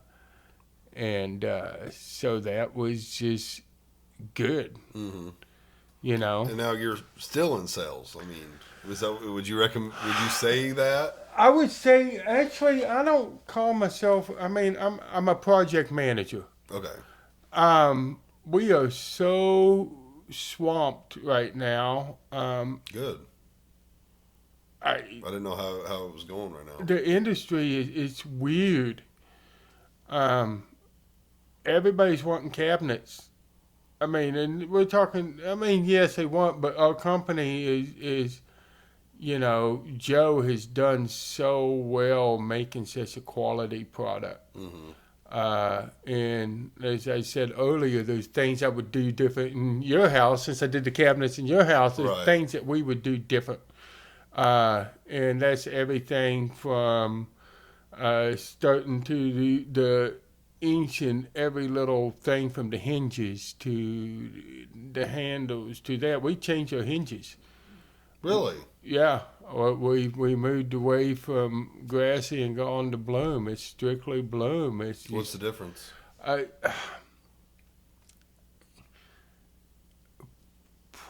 Easier, better product, maybe. And cost, of course. You know, you deal with two instead of trying to keep two of them in house. Hey, look, we're strictly going to do, because we don't do nothing but soft close, period. We don't use it. Only soft close now. Period.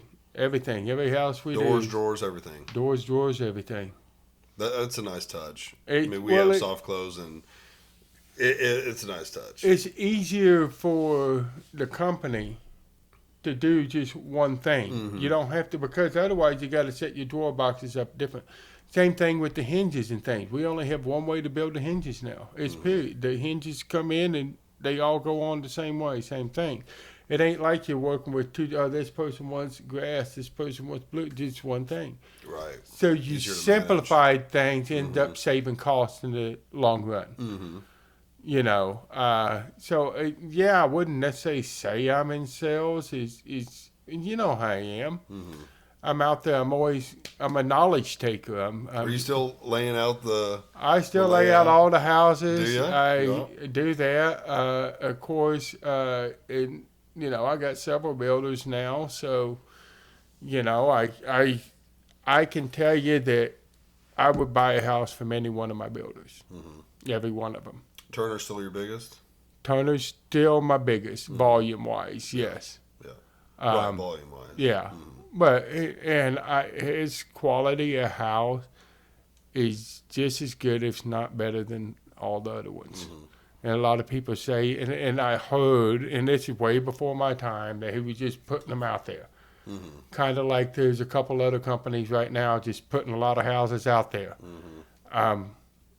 You give me the keys to one of them, I still wouldn't live there. Right. You know, and I know the sub because some of the sub work for all the same builders, and they like, I wouldn't, you know, have you seen that? Have you been to one of the houses yet? Like, no, I haven't. Yeah, anybody buying a new home, like, it amazes me they don't ask people in the industry, like, what do you think about this builder? You know, stuff like that. And that's the problem is working for a independent company and being a sub. You don't ever want to say anything bad. Right, that's the bad thing. Yeah. Yeah, so, I mean, people ask me, and they say, well, what do you think of this? Well, it's not who I would choose. It's not who I would recommend. It's not the avenue I would go down. I wouldn't look at it like that, you know. So you got to learn how to say it in a political way without saying, you know, they build a piece of shit. I wouldn't do anything, Right. you know. Right. I mean, you can't say You gotta that. be politically correct with your answer. Yeah, because you never know, because somebody from that company might end up coming, or you might know them, because there's people I know that know me that work for other builders that don't use our product but would like to. I have builders saying that there's people coming to him, it's like, hey, how can we get them? And we would love to do them. We just can't. You guys, did the granite thing ever take off? It's funny you say that. I wish I had my phone with pictures on it. I could show you. We are about, I would say, a month and a half before we start granite. Oh, wow. They've added on to that building. Did they? Okay. You in our showroom, ain't that little bitty thing that you and Maddie came out to? Right. It is a huge. I got my office is bigger than the old showroom. That My showroom was office pretty is small. actually our new showroom is huge. Plus they added on to the shop. Plus we got the whole other granite shop out there added on too. So it's all in one location. Wow. And I it still is remember going out there huge. with you that morning. Yeah. That you were the first stop. You were the farthest away. Yeah, It was and like I 7 remember in the you morning. 7 in the morning. You're like, Yeah. what time was you? I'm like, 7, you know, I'm up anyway. Right. You know, what time you and your wife going to get up? I know you're up too, because We left at like 5:30. I don't think you realize how far of a drive it was. I didn't until I think I GPSed it the night before to figure out when we needed to leave. And I was like, holy shit, that's like an hour and a half. Like, I'm used to Springfield, but it's basically another 45 minutes. And here's what's funny is that you think about that, and I lived in Houston. It would take me an hour and a half to go 5 miles sometimes. Right. I couldn't imagine dealing with that. You know, and so I think about it now. Here I am driving. Everybody's like, it's 45 minutes out to you to drive out to Seymour. I wouldn't do that. No, but could your dumb ass so would sit there and go from Springfield over to Nixon? That's still 45 minutes. Right. Right, when traffic gets real bad. Yeah, well, even for me to go see Mom, I got to leave Nixon, get the other side of Springfield. Takes us about 35, 45 minutes. Right. From one side of town to the other side of town. And you don't think about it, but there's people all the time that say, well, there's no way I would. Well, how far does it take you to drive to work? And then they start thinking about it. Oh, but you're way out there. Yeah, still a 45-minute drive. So where you're driving from, taking you 45 minutes too. Mm-hmm. So it really doesn't matter. Right. Right. You're still on the road damn near the same amount of time. Yeah. Except it doesn't seem as long because you're in the city going from point A to point B and you're passing stoplights and everything else. And this way you're just driving down Highway 60 all the way out there. Right. Exactly. You know, the only thing I worry about is that I'm a deer magnet. Right. You know, I hit deer all the time. Yeah, I'm gonna put a ranch hand on the front. My other truck, I had a brush guard just for that. Just living out in the country and driving the truck in the early morning, I was like, we need to have a guard on the truck. I totally think you should, and I recommend it. Did your dad tell you what happened with the rental car I had? Mm-mm. See, I had so much hail damage on my Jeep, Mm-hmm. so I took it in. So they gave me a rental car and everything else. So I'm sitting there with the rental car and everything else, driving to work one morning in Nixa. Bam! Hit a deer. How bad? Totaled the car. Damn. Look, yeah. Totaled the car. Little Enterprise. So I had to sit there. I'm called my insurance agent. I'm on the phone with Enterprise. It's 5:30 in the morning. So I'm trying to get it. So Enterprise in Ozark didn't open up till 7. So I'm sitting over there calling my boss. Hey, look, I'm going to be late. Just jacked the rental car up. So I got an extra PD out there writing a report because you got to have a report. Mm-hmm. Everything else and everything. He said, I guess I need to go shoot the deer. And he's a former New York cop and everything else. And he's been in Nixa for about 10 years, former New York cop. Great guy. First time I ever met him, but he just had a personality I liked. Mm-hmm. You know, and he's like, he said he remembered coming from New York to here. One of his first stops, he had to go shoot a deer somebody hit and didn't kill it. I said, no, this one's dead. Trust me, it's dead. I've already checked it. So I get the Enterprise over there, and I was driving some little Nissan something. And you think a guy just totaled the car, right? Mm-hmm. What are they going to give me to drive? They give you another car or they give you a truck? 2024 Mustang convertible. Whoa. Sports car? Same price. What, that's all they had? Well, that's all they had. Right. So here I go pulling up. My wife is just like, really? And after she rode in it, and we took it up to see my mom. Mm-hmm. Went there, spend the weekend, El Dorado and everything. And of course, it's fixing to rain. Hey, Mom, let's go to Nevada. Let's go over there to Dairy Queen, get some ice cream. Well, no, I'm fine. No, Mom, get your ass in the car. We're going to put the top down, go. Storm comes. All of a sudden, you just pull over. She's like, this is so much nicer than when we had a convertible when I was younger. Give you a free sports car for smoking yeah. deer. Oh, yeah. But, you know, the problem that road from Springfield to Seymour, I got a little text from my wife because it's a family chat thing. When you're going 100 and some miles an hour, it kind of sets off some alarms. Oh, you have that on your phone? Yeah, well, yeah. Mm-hmm. But, yeah, that's that car went, and I took it back. Really? I don't need it. I will drive with a lead foot, pedal to metal. Right. So you told him give me something else. Mm-hmm. Yeah. I mean, I remember when our Budweiser trucks came out with automatics and they weren't governed. We'd all be flying back. I mean, it's like the last one back to the shop. And that's the thing, teamwork back then. Mm-hmm. We would stop and help. Hey, I'm done for the day. You need some help? Hey, Kerry, I'm done. I remember you telling me that. Yeah, we would stop and help each other. And then it's like, you're hauling ass back to the shop. So we're basically racing 18-wheelers down I-45 in Houston, Texas, racing to get back to the shop. Right. The first one back got to count the truck first. So, you didn't want to be the last one in because it sucked. Because if you're stacked up, it takes forever to get out of there. Right. So, yeah. I'm trying to think the first time we met, because we know each other through Turner. Right. You started doing the cabinets, and I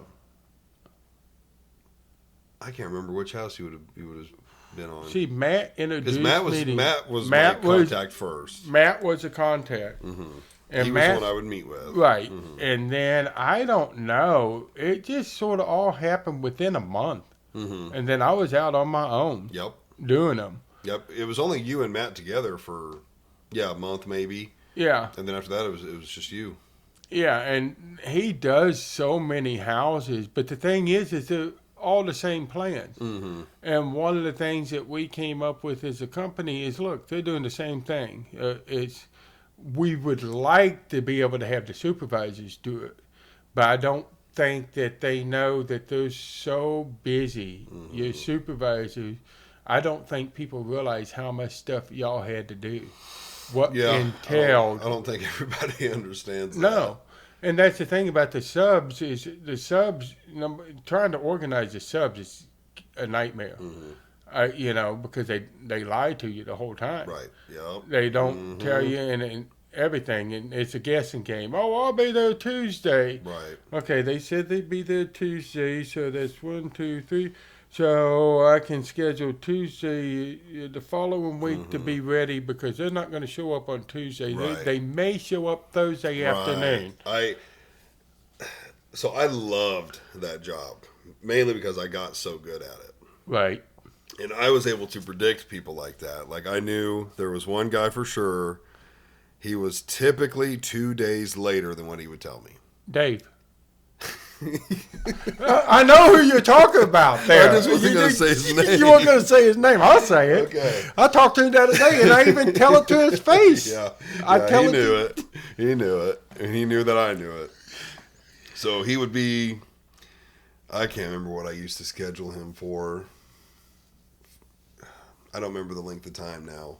I want to say 2 10 weeks, days. but okay, it was 2 weeks. Okay. So yeah, 2 working weeks. 2 working weeks, yeah. And he would tell me, I'll be there on a Tuesday. I'd put him on for Thursday and give him his full 10 days. And even then, I always gave him a 2 extra day buffer day to order the wood floor and the tile and the trim and have all that delivered. Because I always knew there's a good possibility they might texture a day or 2 late, so that material needs to be delivered the 3rd day of the morning. I had that shit down to a science, but I did that for 6 years. Right. And I learned systems. I learned the people. I learned if this guy tells me Monday, he's going to be there Monday. If this guy tells me Monday, he's going to be there Thursday. If this guy tells me 3 days, he'll be done in 3 days. He'll be done in 3 days. If this guy tells me 3 days, he'll be done in like 5 or 6. I knew everyone. I knew how they delivered the material. I just had it down to such a science that it became easy. And I don't stress over things, so like it didn't stress me out if I had to move the schedule around. It kept it interesting. I'm like, okay, let me go to this house. I'd bring it up we had a computer program. Let me move this, call this guy, text this person. Okay, in 30 minutes, I just got it fixed, So if you didn't know what you were doing or you were just thrown into it, you would struggle like a son of a bitch doing that job. But I loved it. But I had it down to a science. You were the most organized. Without question. I could go in the builder trend and pull it up and everything else and do that. I was the only one that used builder your trend dad like and Phil don't. They're starting to a little bit maybe now.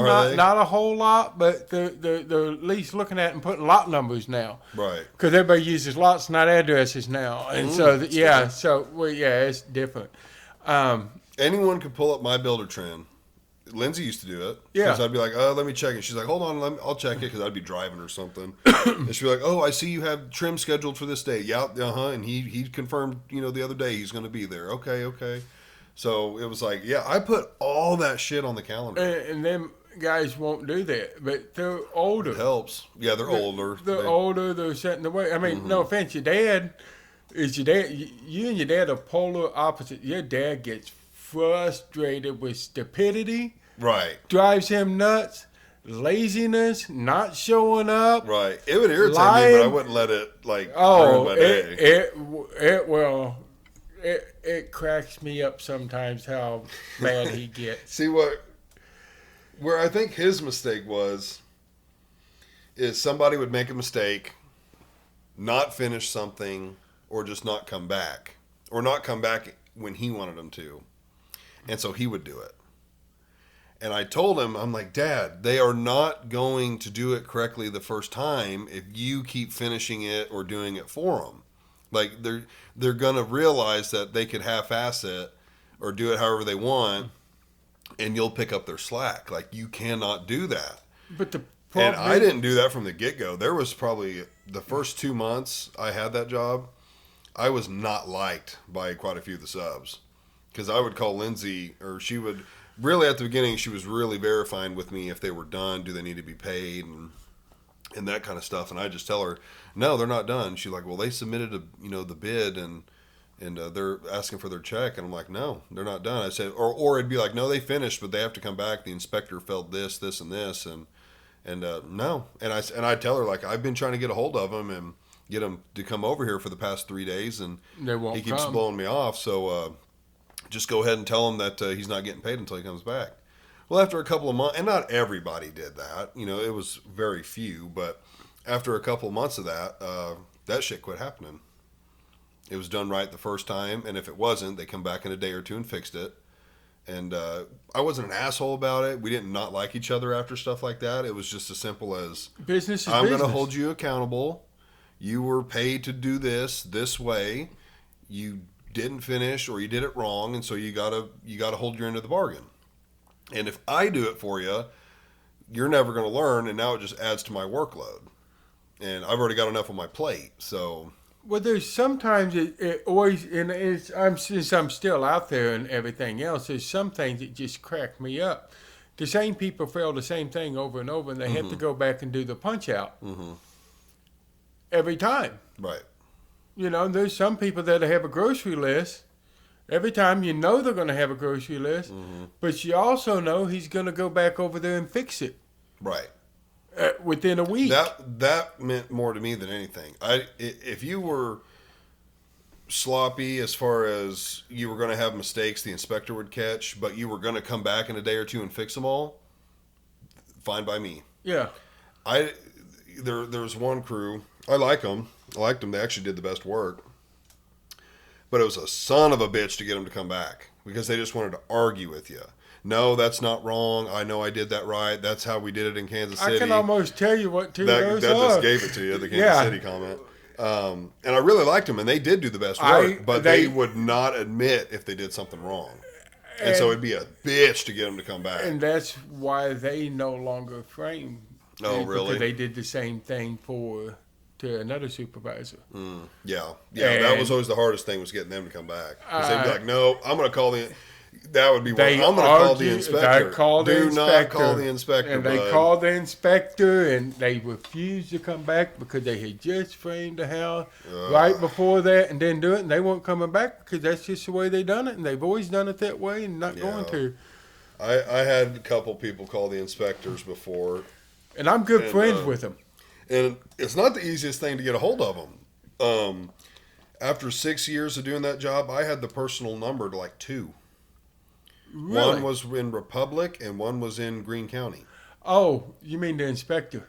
Yeah, their personal cell phone. Yeah. They didn't give that stuff out. If you wanted to speak to one, you typically had to call early in the morning when they opened and maybe catch them before they left, or call anytime during the day and leave a message. Wow. And they'd either call you back at the very end of the day or first thing in the morning. It's very hard to actually speak to them, or you had to catch them on site. I ended up actually getting the personal cell phone to 2 of them, and they didn't give those cell phones out because they didn't want people calling them. But some of the subs would go ahead and call the county and go through all the different things you had to do to actually leave a message, and they would tell me they did that, and I'm like, dude, don't fucking call them. You're making my life, a fucking pain in the ass when you do that, because now they're going to be pissed at me, thinking that, I'm the one who told you to call them, or they're just going to be pissed. So I'm like, you don't do that. I'm never going to kiss someone's ass, but I mean, you damn near have to kiss their ass. You do. Because they have all the power. And if you piss them off, and really there's only like 2 or 3 things that are legit, they can just add 8 more things to that list. And you can't argue with them. No, and you It's can their way or fix the them, and they highway. can, yeah. Yeah, and then you could fix them, and they'd be like, no, that ain't good enough. I had such a good relationship with the Republic inspector. He's not there no more. Oh, he wasn't there when I was there. Right. Yeah, he was. Yeah, He was only there for the good one left. I've heard it is. Is it terrible now? Yeah. Yeah, the one that I knew was only there for 2, maybe 3 years, probably only 2 years. That was the one I had his number. Out of the 2 or 3 years he was the inspector for Republic, I had failed, I believe, 2 inspections. That's it. Most homes fail 2 inspections just fucking being built. Right. I had failed 2 home inspections. Now, was he doing his job? Probably not. Because that's like impossible that only 2 homes failed. And both of them were like a tripped outlet at the final. Right.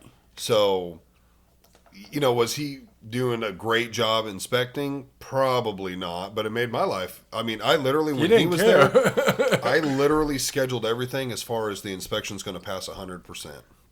Because I didn't schedule anything until the inspection passed. Right. I would not set it in stone, but like, I would tell guys like, hey, I'm going to be getting sheetrock delivered here. And assuming it passes inspection, it'll be ready Monday. I'm not scheduling this with you right now. I'm not even asking you when you can commit to it. I'm just letting you know I've got a house coming up. So assuming it passes, I want to be calling you. If it don't pass, you won't hear from me. But the minute it passes, I want to be calling you to actually schedule it. Right. And of course, towards the end, the last like 2 years I was doing that, most places started to adopt stricter inspection rules. And of course, every home failed on the first one. It would be a rarity to pass the first inspection. They all failed the first one. I've had some that, well, very again, few. Republic, all of them passed. Yeah. Well, That was a rarity. And then once I hit like Greene County, Willard and stuff, that one really good framer, like they would pass 7 out of 10 times. Yeah. That was about it. That was about it. Yeah. Yeah. After that, they would fail at least something. Yeah, I can tell you the other 3 that you had, it failed everything. Mm-hmm. Yeah.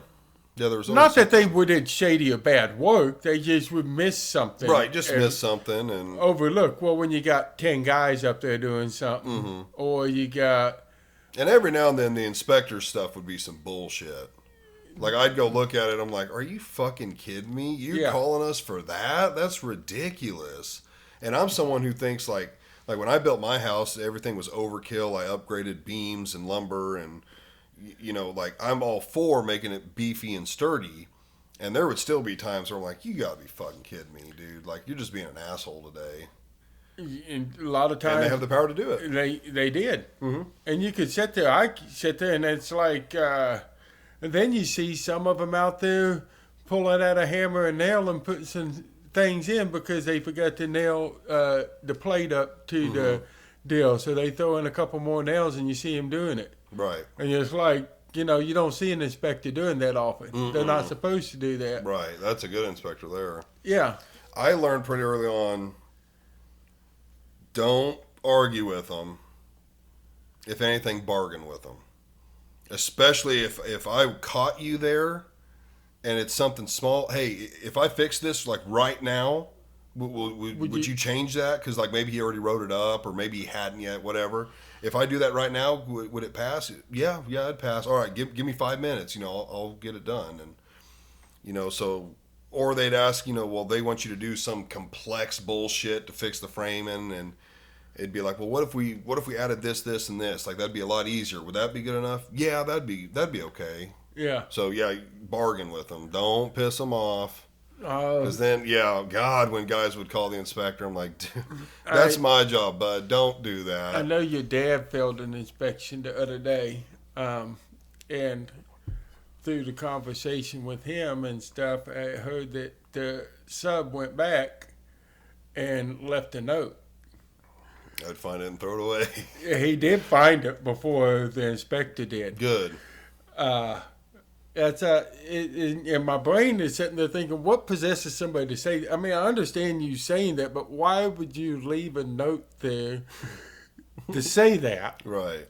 You basically called him a fucking idiot. Right. said the inspector's a fucking idiot, and had it on a 2x4 sitting right there where he had to go re-inspect. Yeah, it's just not a good idea. I mean, I'm laughing. You know what sub did it because it's Right. still, they left it right where the part had to be re-inspected. Right.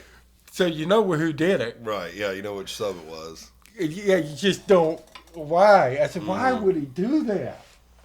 Yeah, I really enjoyed it. I mean, I love where I'm at now, and You there's seem still happy. yeah, there's still room for growth, and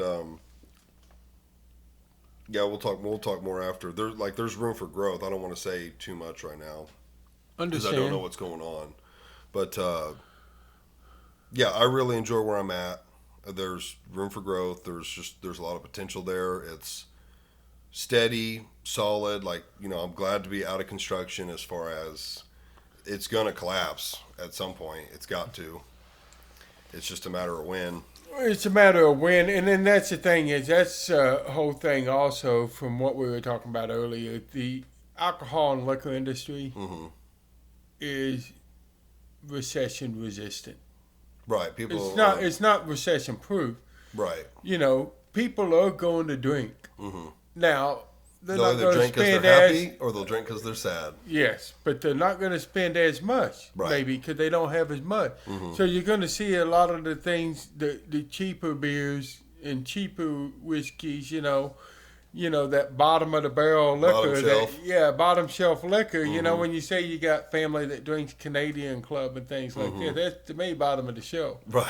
It's pretty And, trash. yeah, there's no way. I mean, I drink stuff, and it was funny because my uncle, I love him to death, and he's a liberal, but he's a tight ass liberal at that. And he sat there, and it was funny. He had this decanter, and we were doing something, and he has something, and so he's got a decanter of liquor in it and everything else.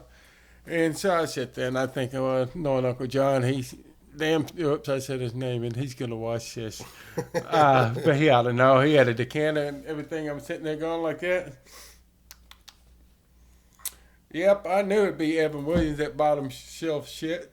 He said, how did you know what that was? I said, I said, Uncle John, I said, you can probably go get 4 or 5 liquors, and I could probably tell you what each one of them was.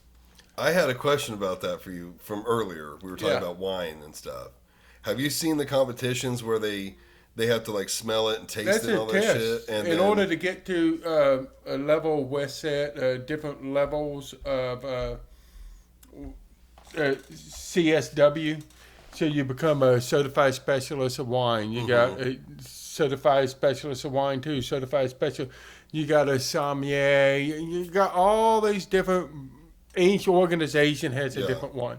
So you got West Set, which is wine specialist something. Then you got a Somm test, that's more of a server oriented. Then you got, the certified specialist test. So you got several different companies out there, and each one of them, all in all, they're the same level. Then you become instructors. Yes, so that's basically how you get to that. The higher level you get to, that is required to get to certain level. because they can like smell it and taste it, Yes, and tell you the master brand, somm. the year. Yeah, and you It's can tell the wild. vineyard and everything else. That's crazy. And like I said, and that you would find that surprising with somebody with my palate, where I was going before you found out I didn't smoke anymore, is that I smoked. I shouldn't have a palate. I shouldn't be able to distinguish and taste things, but I can. And it's funny that you can take wine and you can tell that, you're drinking a Malbec. You can tell it comes from Argentina. You can also tell that where area it comes from. And based on the sweetness profile of the grapes and things like that, you can tell what year it was made. It's weird how you do it, and you don't know how you do it. Somebody asks how you do it. Well, I got this little kit thing that you buy that you start smelling the scents and things, and that's how you become. You can tell by the smell, certain smells are in certain types of wine. Certain smells come from different things. But the all reality is it still comes from an effing grape. Right. which all come from the same thing. So how can that grape have so many different flavors? Right. How can this person make it taste like this and this person makes it taste like this? Soil, temperature. Soil, temperature, Atmosphere. environment, atmosphere, Right. everything. Weather. So Mm-hmm. it's got a cool climate coming off the coast, does this, altitude and all that. Altitude, So yeah. that's why a lot of times you say that some of the best Pinot Noir come from Oregon. Well, if you line up globally, around the globe, it lines up with another region of France that is the Rhone Valley, which makes some of the best Pinot. Then you go on down to different, to me, some of the best Sauvignon Blancs come from New Zealand and so forth. So you line that area up. Some of your Malbec come from, so you go around the globe, and a lot of wines in different areas might be on the same altitude, same thing, but different soils. Right. Therefore, the different soils change the enhancement of flavors of grapes. That's why Germany, I think, makes them great because the soil's so good over there. Yeah, I knew they were known for beer. I didn't realize wine as well. Oh yeah, they're known for, in my opinion, they make the best Rieslings out there, and there's a lot of good German wines. Yeah, Yeah, I didn't and realize that. Rieslings, I think, get sweeter with age. I was just checking our time. We probably need to be wrapping it up, don't we? Probably. Don't you have plans? I do have plans. Okay. But I was just sitting here talking and stuff, and I It didn't goes quick. realize, huh? It goes quick, It goes quick, and you're not really sitting there. We bounce all over the place. which I enjoy. Always enjoy. that. That's what I told my wife. She said, "Well, what kind of topic?" I said, "We'll probably start here, but never in there." Yeah. I said, "Because you know me, my brain can't stay on one thing anyway, and I love to damn talk. That's probably No, why it I'm makes good it. It makes it good for time. Like you just add different things in, and no, I always enjoy bouncing around. Well, it's like you're having a conversation, and I didn't really. I mean, I knew what a podcast was, but didn't really know what a podcast was until a while ago because I was like, I'm not up to speed with things. I mean, I am. Well, But they're it's all- like TikTok, Snapchat, all that Right. stuff. I could care less. They're all so different. I mean, most of them have one specific topic, and they're all, every episode's going to be 45 minutes or maybe an hour, hour and a half. But I don't model mine after that. I model mine off of Joe Rogan's podcast, JRE, which is any topic, any person, whatever they want to talk about. So you're not forced to talk about one thing. Right. It's not like you're listening to a motor podcast Right, about exactly. this. You're listening to this. You're just sitting here having a conversation with two guys who's playing catch up, talking about their history together. Right. You know. And it's been it- over 3 hours, and it does not feel that way.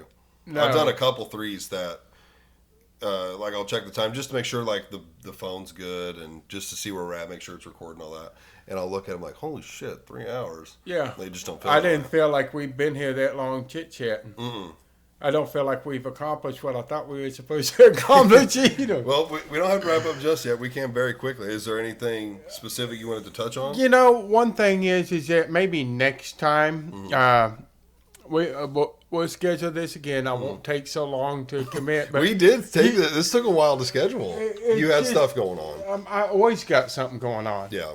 Always, And I don't schedule till the month of. Yeah, we always got so much going on, but and I don't watch sports anymore, things like that. Hunting season's coming up, so maybe do something like that because you and your boys. I mean, we could actually. Have you ever thought about having a big group podcast? So I mean, I have Like done. have your dad here, have me here, have your buddies here, have your former guest podcast. It was Yeah, just gonna- I wouldn't mind doing a big one. I actually think it'd be fun to do one with a bunch of the work guys. Like bring all your guys. Adam, Dad Phil. Like get a handful of the old work guys together and do one. I think that'd be pretty fun too. I think that would be fun. Mm-hmm. And especially since everybody there is all different personalities. Right. Like I haven't seen Adam since he built the house, and I always really liked Adam. We always got along, gave each Yeah. other a lot of shit. And I haven't seen him since. Adam's a dirt guy, right? Mhm. Okay, Yeah, I Adam and saw Larry. Larry Adam and too. Larry. Yeah. Yeah. I saw them the other day, and it's funny because I didn't think they knew who I was. I'm just a cabinet guy. Hey, Bubba, how you doing? I'm walking from one house because the plumbers were there, Parsh and them were there doing something. Said something. I said, well, where we at on this? Because, I'm always scheduling, trying to time when I need to tell we need cabinets made. Right. Okay, I'm trying to get that timing down to a T. Because we only got so much space in there to get the cabinets made and out in. So they're like, well, we still got it. I said, y'all did plumbing down there. Oh, no, we got to finish that, but we're waiting on the fireplaces. Well, I ain't got nothing to do, so I go walking down the street. Hey, Bubba, how you doing? Hey, did you stop and do this? And so you get down there and you're like, oh, yeah, the fireplace is in there now, so you walk back up. Yeah, fireplace is in there. Is it in the right place? Oh, no, I'll go walk back down there. Because I was sitting there, that was a day I had already done so much. I was tired and went down there. And you notice you get to learn more. The more I'm around the supervisors and things, the more I learn and understand the building part of it, which is always something. I always learn something different all the time. Especially people like your dad and Phil. They're older, they know more, they know a lot of things. And their two approach to things are totally different. As you said, your dad will sit there and get it done because he's just wanting to do. He'll do it for him. He don't care. Right. Phil ain't going to do it. Phil ain't going to do it. And what's funny is the people that we're fixing to go see is Phil's niece. Is it? Yeah. Yeah. Who's my wife's best friend. Yeah. Which is funny how small of a world it is. Right. And it was funny because I remember going out to the family 4th of July thing and said something like, oh, Phil never shows up, so I'm giving him a hard time. Give him a hard time. Oh, I guess I'll go tell your family hi. I'll hug your family. I remember that. I'll hug your wife and everything for you and stuff. And he shows up. Oh, it's did like, he? yeah. It's like, damn, he finally showed up. I guess if I give him a hard enough time, he'll show up. Yeah. Good old Phil. But I mean, I understand. He's his personality. He just wants to be by himself. Some people are that way. Yeah. Some people are. I mean, there's times I'm like that where it's like, no, I just want to stay in and chill and not go out and do anything or be around anyone. Like, I get it. On the weekends, I can't. Wintertime, I'll still be outside. I don't care how raining, anything. I cannot just sit around. I can't. I have to always be doing something. Right. That's why I'm like, let's do some flooring in the house. He said, no, let's go ahead and order the flooring, bite the bullet, grab it, and I'll redo the basement this winter. Actually, I'll probably take me a couple of days to do it, but that's just how I won't half-ass do it. I'll just get in there and do it until it's done. Right. Yeah. That's why I tell my son all the time, I'm like, hey, Keegan, you break something? Let me know. Do something. Don't wait. Because if I find out about it later, I'm pissed. Right. Yeah, then I'm going to actually be pissed. Yeah. Yeah. And I'm trying to teach him that on his car is that, you replace it, you fix it. You break it, you fix it. Because he said something about, well, the AC's not working right. Well, you need to fix it. I can teach you and show you how to do it. I'm not going to do it. I mean, I may end up doing it, but you're going to be standing there the whole time. Don't expect me to do it. Right. You got to learn, And like every 16-year-old kid, 18-year-old kid, they know everything, and we don't know shit. They know it all. Yeah. I mean, we were all there, and I know that. And it's when you're the reverse role, they kind of like, okay, whatever, Like, I used to be like that myself. Yeah. Makes you look back. Yeah. You look back and you're like, hey, Dad didn't know shit. And then now that you're older, you're talking to Dad, man, you knew everything. Right. And I don't You told me exactly what was going to happen. Oh, no. Dad still, he helps me with all kinds of shit. I'm like, damn, I don't know nothing. Yeah. He knows everything. Your dad's a wise man. Oh, yeah. A man of many talents and his knowledge, his brain is so something. Yeah, like book smart, fixing stuff, like working on vehicles. He's always been able to work on his own vehicles and do stuff. He helps me do all kinds of stuff. Hell, I had a breaker that kept tripping, couldn't figure out why. He was like, well, shut everything off and then start flipping on us one switch at a time. Sure enough, faulty switch. And you found that? well, I replaced it and it's still not working. So it's like, I'll probably just have to have him come out because hell, I could have done it wrong. Or Did you wire it right? What did you get a I tester? think I rewired it back right. Well, it's in the switch for sure, or it's in the actual or it's in light the actual itself. line itself. Right. I just haven't climbed up there to undo the light because I don't want to put my big ass on the cabinet to unscrew that light. Oh, yeah. I'm like, it'd be easier if Dad climbed up there. He's a Yeah. lot lighter than I am. Just like when we had to hook up the duct from the exhaust fan to the roof, Yeah. to the cabinet, he had to do that. I was like, I'm not standing on this. I mean, I know that granite's strong, but I'm like, I'm not standing on that. And your dad even called me and like, is it just open it? Well, Where was I? no, it's up here. There ain't no door on it.